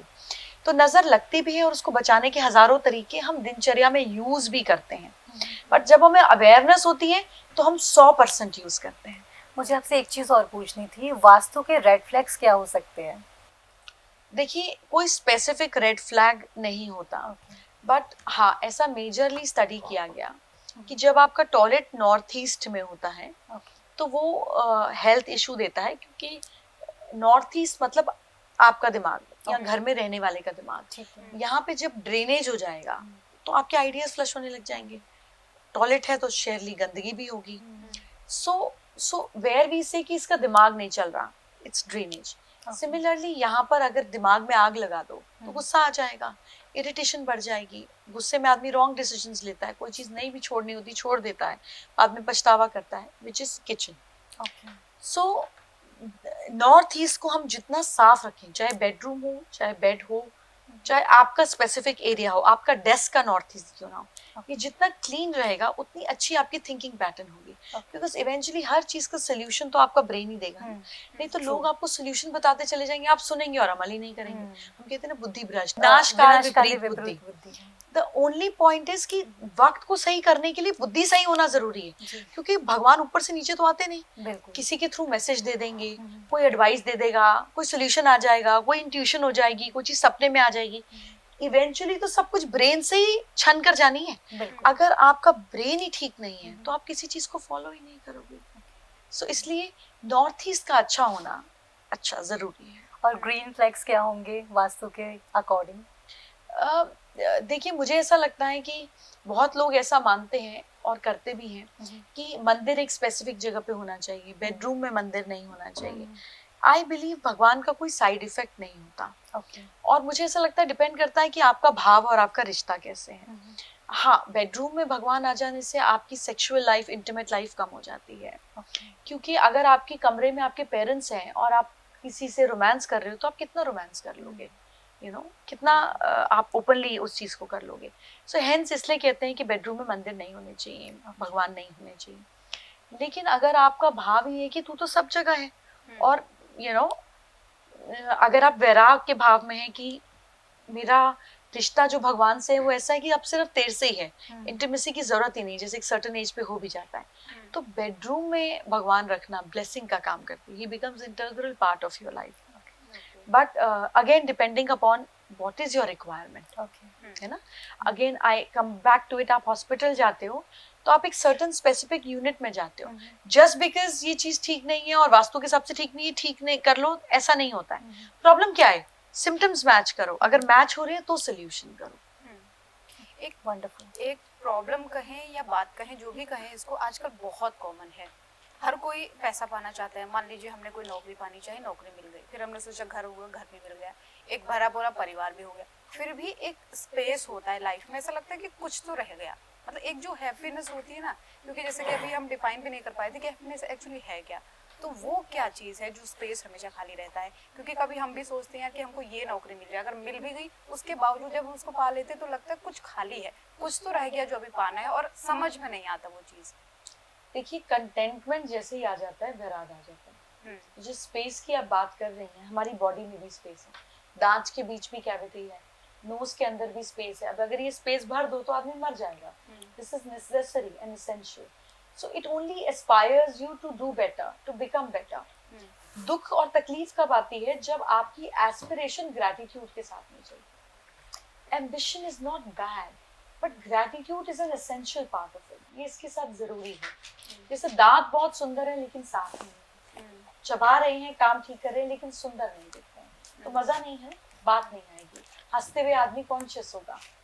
जैसे जो लोग तंबाकू खाते हैं, दांत हैं, चबा रहे हैं, सब कुछ है, शेप भी अच्छी है, लेकिन गंदे हैं, अच्छे नहीं लग रहे हैं, तो हंसते हुए भी अपने दांतों को छुपाते हैं. सिमिलरली द स्पेस और द वैक्यूम और discontentment is very important, because this is what helps you grow. अगर आज एक घर है और उसमें आप खुश हैं, तो फिर आप नया घर क्यों खरीदेंगे? तो बेचारे बिल्डर्स की सेल कैसे होंगी? So greed is important, but greed only without gratitude will kill you. आपको खत्म कर देगी. हर एक नेगेटिव भाव के साथ पॉजिटिव जब जुड़ जाता है तो वो उसको अपलिफ्ट कर देता है, उसको बढ़ा देता है. That is what is very important. So discontentment और ambition is not bad, but अगर आपके अंदर जो है उसका शुक्रिया नहीं है तो आप दुखी होकर एम्बिशियस होगे.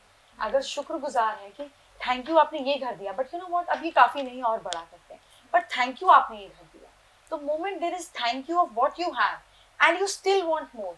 आप बढ़ोगे भी एफर्टलेसली भी, और उसमें तकलीफ नहीं होगी, वो ब्यूटीफुल हो जाएगा. द प्रॉब्लम इज एम्बिशन जब गोल बेस्ड हो जाता है तो तकलीफ देता है. ग्रैटिट्यूड जर्नी को भी सुंदर कर देता है. आप यहाँ से वृंदावन जा रहे हो तो आपको रास्ते में भी तो मजा आना चाहिए. अब रास्ते में तंग हो रहे हो, गाड़ी में यूं मुड़ रहे हो, वृंदावन जाके ये भगवान पहले मुझे 2 घंटे सोना है, तो उसमें क्या मजा आएगा? आप वृंदावन पहुंच के भी मजा करो और आप गाड़ी में भी मजे करते हुए जाओ. दोस्त यार हो, म्यूजिक चला हो, खाते पीते जाओ, बस में जाओ, तो थकावट नहीं होती ना, तो उसमें मजा आता है. ग्रैटिट्यूड वो फैक्टर. कहते हैं कि हर मोमेंट को एंजॉय करना चाहिए, प्रेजेंट में रहो, प्रेजेंट में रहो, लेकिन माइंड हमेशा फ्यूचर में रहता है या पास्ट में रहता है. माइंड फ्यूचर में रहता है, हार्ट पास्ट में रहता है. दिल को हमेशा पुरानी चीजें अच्छी लगती है, पुराने दोस्त, पुराना घर, माँ का खाना, चाइल्डहुड मेमोरीज. दिमाग कहता है ना, मुझे हर चीज नई चाहिए. जब आप किसी नए शहर घूमने जाते हो, जैसे अगर आप यहाँ से लंदन जाओगे तो आप वहां पे टैक्सी में, बस में पोमेरियन डॉग की तरह अपनी गर्दन बाहर निकाल दोगे. आप हर चीज देखोगे, एक चीज मिस नहीं करोगे. लेकिन जब आप यहाँ से अपने घर जाते हो, वही रास्ता, आपको पता भी नहीं चलता ये बोर्ड बदल गया, ये पेड़ पे फूल आ गए, आप ऑटो पायलट मोड पे चलते हो, क्योंकि brain doesn't get excited eight anything which is not new. तो दिमाग को नया चाहिए, दिल को पुराना चाहिए, आत्मा को प्रेजेंट चाहिए. तो ये कैसे बैलेंस करें? बैलेंस नहीं, बैलेंस करने की. जैसे ही लगे टेंशन बहुत ज्यादा हो रही है, देख लो फ्यूचर सोच रहे हो. जैसे ही लगे दुख बहुत ज्यादा हो रहा है, चेक कर लो पास्ट में जा रहे हो, immediately come back to moment currently, bring yourself to centre. Instantly heart के पास आकर, जो चला गया उसको बदल नहीं सकते, जो आने वाला है वो पता ही नहीं है, it is just a assumption. Come back to present, immediately सांस पर वापस ले आए, नॉर्मल हो जाएगा. मैम अब बात करता हूँ मैं आपसे स्विच वर्ड, कुछ ऐसे मैजिक नंबर आज के डेट में हम बहुत ज़्यादा देख रहे हैं लोगों कहते हुए कि 22 हो गया, 2190 हो गया, 1111 हो गया, या हाथ पे यहाँ पे 3 डॉट्स बना देते हैं, तो ये हमारी लाइफ से किस तरह से अट्रैक्ट करता है? देखिए स्विच वर्ड्स दो तरीके से होते हैं, शब्द words okay, and numbers. Now अगर हम कहें कि आज के बाद इस दुनिया में टाइम नहीं दिखेगा, ना कोई घड़ी है ना कोई टाइम है, तो कैसे दुनिया ऑपरेट करेगी? Can world operate without time? What is time? Time is numbers. So numbers decide what, when and how. जैसे मैंने कहा स्पेसिफिक मेजरेबल यूनिट, इन्होंने कहा पैसा, मैंने कहा कितना पैसा? किसी के लिए 1 करोड़ बहुत है, किसी के लिए 50 लाख बहुत है, किसी के लिए 2 लाख रुपए कर्जा है वही बहुत है। तो व्हाट इज डेफिनेशन ऑफ पैसा और हैप्पीनेस? सो जैसे ही आप उसको नंबर पे ले आए होगे, हमें समझ में आ जाएगा, ओ अच्छा ठीक है, इस नंबर की बात हो रही है, चैप्टर होगा। So similarly these numbers are the ones that create your vibration. Repetitive number repetitively strong हो जाता है। जैसे मैंने अगर आपको बोला तुम बेवकूफ हो, फिर मैंने आपको 15 मिनट बोला तुम ना पहले नंबर के बेवकूफ और इडियट हो, फिर मैंने आपको 15 मिनट बाद बोला तुम गधे हो, बेवकूफ हो और इडियट हो। तो रेपिटेटिव वर्ड इमीडिएटली आपकी लाइफ का सच बनना शुरू हो जाएगा। सिमिलरली जब हम अच्छे वर्ड्स डाल देते हैं तो वो भी सच बन जाते हैं। जब एक चीज पेन जो है वो अगर इस तरह को स्क्रिबल करके गलत कर रहा है तो वो सही में लिख सकता है। तो स्विच वर्ड्स हमारी मेमोरी बैंक पर, हमारी बुद्धि पर काम करते हैं। सिमिलरली नंबर्स हमारी टाइम एंड स्पेस को ऑल्टर करते हैं। रिपीटेटिव नंबर्स रिपीटेटिवली स्ट्रॉन्ग हो जाते हैं। तो 1111 जैसे घड़ी पर आता है, 2222 घड़ी पर आता है। It is a time to bring your frequency to a point कि देखो कुछ अच्छा होने वाला है, कुछ अच्छा सोचो। इवेंचुअली सब काम इसी ने करना है। अगर आप गधों की तरह लिख रहे हैं और तोते की तरह बोल रहे हैं पर आपका माइंड उस चीज के साथ नहीं है, गधा डजंट मीन गधा, गधा मीन्स डोंकी।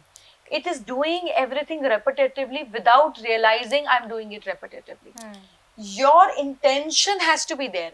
हर बार आपका हाथ पे नजर जाए तो आपको देखना है 3 डॉट, इसका मतलब ये, immediately come back to the thought and repeat it. अगर आप उससे जुड़ नहीं रहे हैं तो वैसे ही है जैसे बेमतलब की शादी चलती है, बीवी तो है लेकिन किसी काम की नहीं है। So the moment you have written something or you see something, आपको उससे जुड़ना है। अगर आप जुड़े नहीं, आपका ब्रेन कनेक्ट नहीं हुआ तो उसका कोई रिजल्ट नहीं मिलेगा, आप लिखते चले जाएं।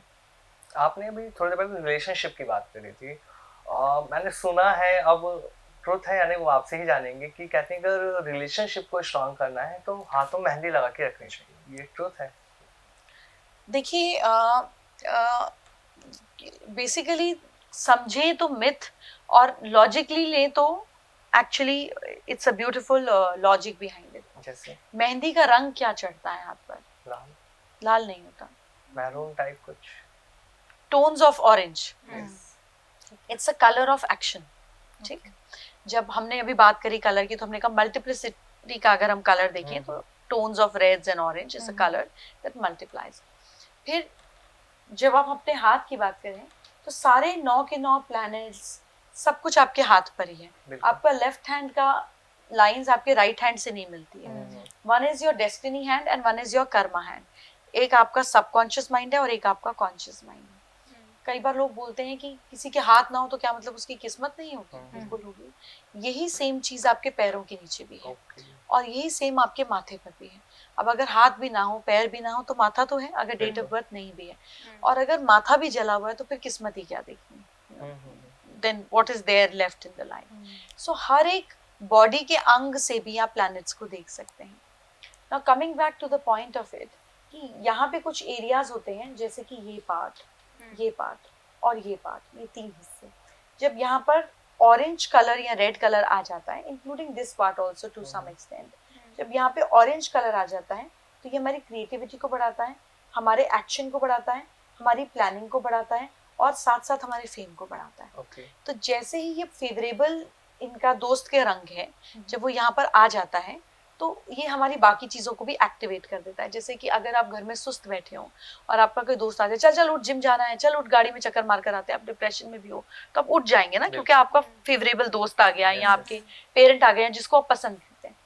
तो सिमिलरली वो रंग इतने दिनों तक रहता है, over and above 11 days, 5 days, 7 days, which is a period of continuous, दिन रात सुबह शाम वही रंग वही चीज यहाँ पर है, Yes, yes. तो वो आपके प्लैनेट्स को एक्टिवेट कर देता है। तो इसमें पार्टनर की बात नहीं है, डिपेंड करता है आप कहाँ लगा रहे हैं। इस हिस्से पे लगेगा तो पार्टनर के साथ स्पाइस को बेटर करेगा, ओके क्योंकि इसकी भी एंटी नहीं है, लेकिन जहां जहां लगेगा और अगर हम एक स्पेशल सिंबल भी दे दें तो उसका पर्पस अलग हो जाएगा। मैम एक लास्ट सेशन मैं रखता हूँ, एक रैपिड फायर छोटा सा आपके साथ है, क्योंकि पॉडकास्ट में बहुत अच्छी चीज़ें आपने आज हमें बताई। एक लास्ट सेशन है रैपिड फायर का। कहते हैं कि अगर काली बिल्ली रास्ता काट लेती वो अशुभ होता है, मिथ और फैक्ट? मिथ। मिथ। घर से निकलते टाइम कोई छींक दे तो कहते हैं काम बिगड़ जाता है। Myth, but both the things had a logic at one point of time. और घर के बाहर काला जूता या टाई टांगने से नजर नहीं लगती है घर को? हेल्पफुल। Helpful, okay. और मनी प्लांट को कहते हैं अगर आप चुरा के अपने घर में लगाते हैं तो पैसे की बरसात होती है? डिपेंड्स किसके घर से चुराया। ओके। और घर में घोड़े की नाल लगाने से नेगेटिव एनर्जी नहीं आती, मिथ और फैक्ट? हेल्प्स। ओके।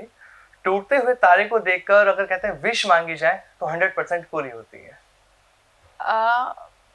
इसको मिथ नहीं कहूंगी, बट ऐसा होता है। ओके। अगर बॉडी का कोई पार्ट फड़कता है, जैसे हमारी आंख हो गई या आईब्रोज फड़कती है, या कभी हम देखते हैं हमारा शोल्डर भी फड़कने लगता है, तो ये गुड लक या बैड लक का साइन है? Nerve deficiency. ओके। जैसा आपने भी एक मैंने पूछा था टूटते हुए तारे को लेकर, इसको थोड़ा सा एक्सप्लेन कर दीजिए। देखिए, यूनिवर्स में जब कहीं भी कोई भी चीज होती है तो वो हो ही रही है। अभी Yes. कहीं पे मार्स पे भी कोई पत्थर वत्थर जंप कर रहे होंगे, हमें कोई फर्क नहीं पड़ता। लेकिन जैसे ही ये हमारी इनसाइट में आ जाता है हमें फर्क पड़ने लग जाता है। Yes. जैसे यूक्रेन और रशिया वॉर का अभी आप पे फर्क नहीं है। अभी आपको कल सुबह खबर आ जाए कि इसमें हिंदुस्तान जो है वो से रशिया की मदद कर रहा है, यस। एंड यूएस ने मना किया कि रशिया की मदद मत करो, और इस बात पर झगड़ा हो गया। तो अभी से ही आप पे इफेक्ट आ जाएगा। आप अपना सोना अलग कर लोगे, अपना पैसे अलग कर लोगे, घर में राशन भरना शुरू कर दोगे, गेहूं के भाव ऊपर चले जाएंगे। One news has affected you, correct? हो ना हो अलग बात। हाँ। सिमिलरली जब यूनिवर्स में कोई ऐसी फ्रीक्वेंसी चेंज होती है, एक तारा अगर टूटा तो टूट के कोई तो नया फॉर्म लेगा ना, Yes. कहीं तो जाएगा, कुछ तो करेगा। एस्ट्रॉइड Sure, टूटा तो मोमेंट आप उससे जुड़ गए, Yes. इसका मतलब कुदरत आपको कह रही है कि आपकी फ्रीक्वेंसी भी चेंज होने का वक्त आ गया।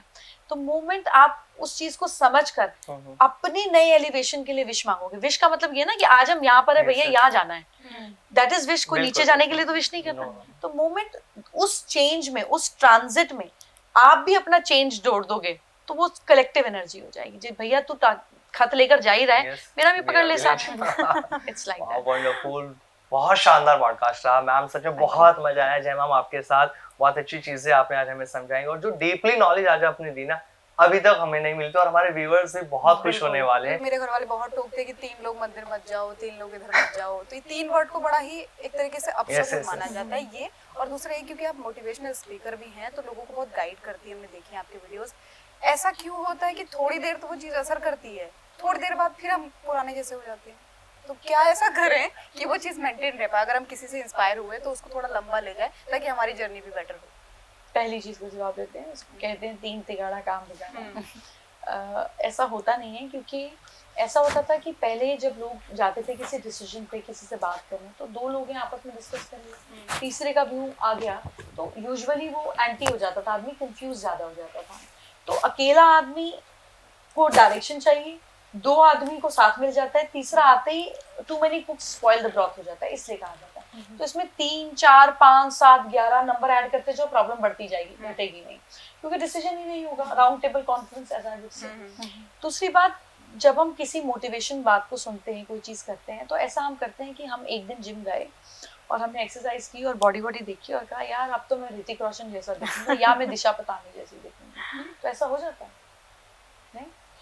अगर वैसी बॉडी चाहिए तो क्या लॉन्ग टर्म तक वही करना पड़ेगा। एग्जैक्टली। तो जब आप कोई चीज अच्छी चीज सुनते हैं, उसको या आप रोज लिखें, एक सही समय पर एवरी डे उसी टाइम पर उसको दोबारा सुने, अपने फोन पे अलार्म लगा दें, तो moment there is continuous effort, जब वो रेपिटेशन में आ जाता है तो वो आपकी जिंदगी का हिस्सा बन जाता है। दूसरा कोई तरीका नहीं है। एक दिन खा के कोई हेल्दी नहीं होता, एक दिन एक्सरसाइज करके कोई बॉडी बिल्डर नहीं बनता। सिमिलरली एक दिन अच्छी बात सुनकर किसी के भाव नहीं बदलते। रेपिटेशन करेंगे तो चेंजेस आएंगे। बहुत शानदार ma'am, thank you so much ma'am, आप हमारे साथ बैठे इस पॉडकास्ट में। Pleasure. Thanks Thank for you so coming much for ma'am. coming. Thank you. Thank you. तो देखिए शानदार पॉडकास्ट रहा जय मदान मैम के साथ। बहुत कुछ आज हमने जाना, वास्तु को लेकर भी जाना, ज्योतिष को लेकर भी जाना, और कुछ रेमेडीज भी हमने बताई। रैपिड फायर में आपने देखा किस तरह की चीजें मैम से हमने बात करी है। तो ऐसे ही पॉडकास्ट आप सभी के लिए हम लेकर आते हैं। तो आज का पॉडकास्ट आप सभी को कैसा लगा है, आप लोग हमें कमेंट करके जरूर बताएं, ताकि हमें भी पता लगे कि आखिर इस पॉडकास्ट में सबसे यूनिक आपको क्या लगा। तो फिलहाल इसमें इतना ही, नमस्कार।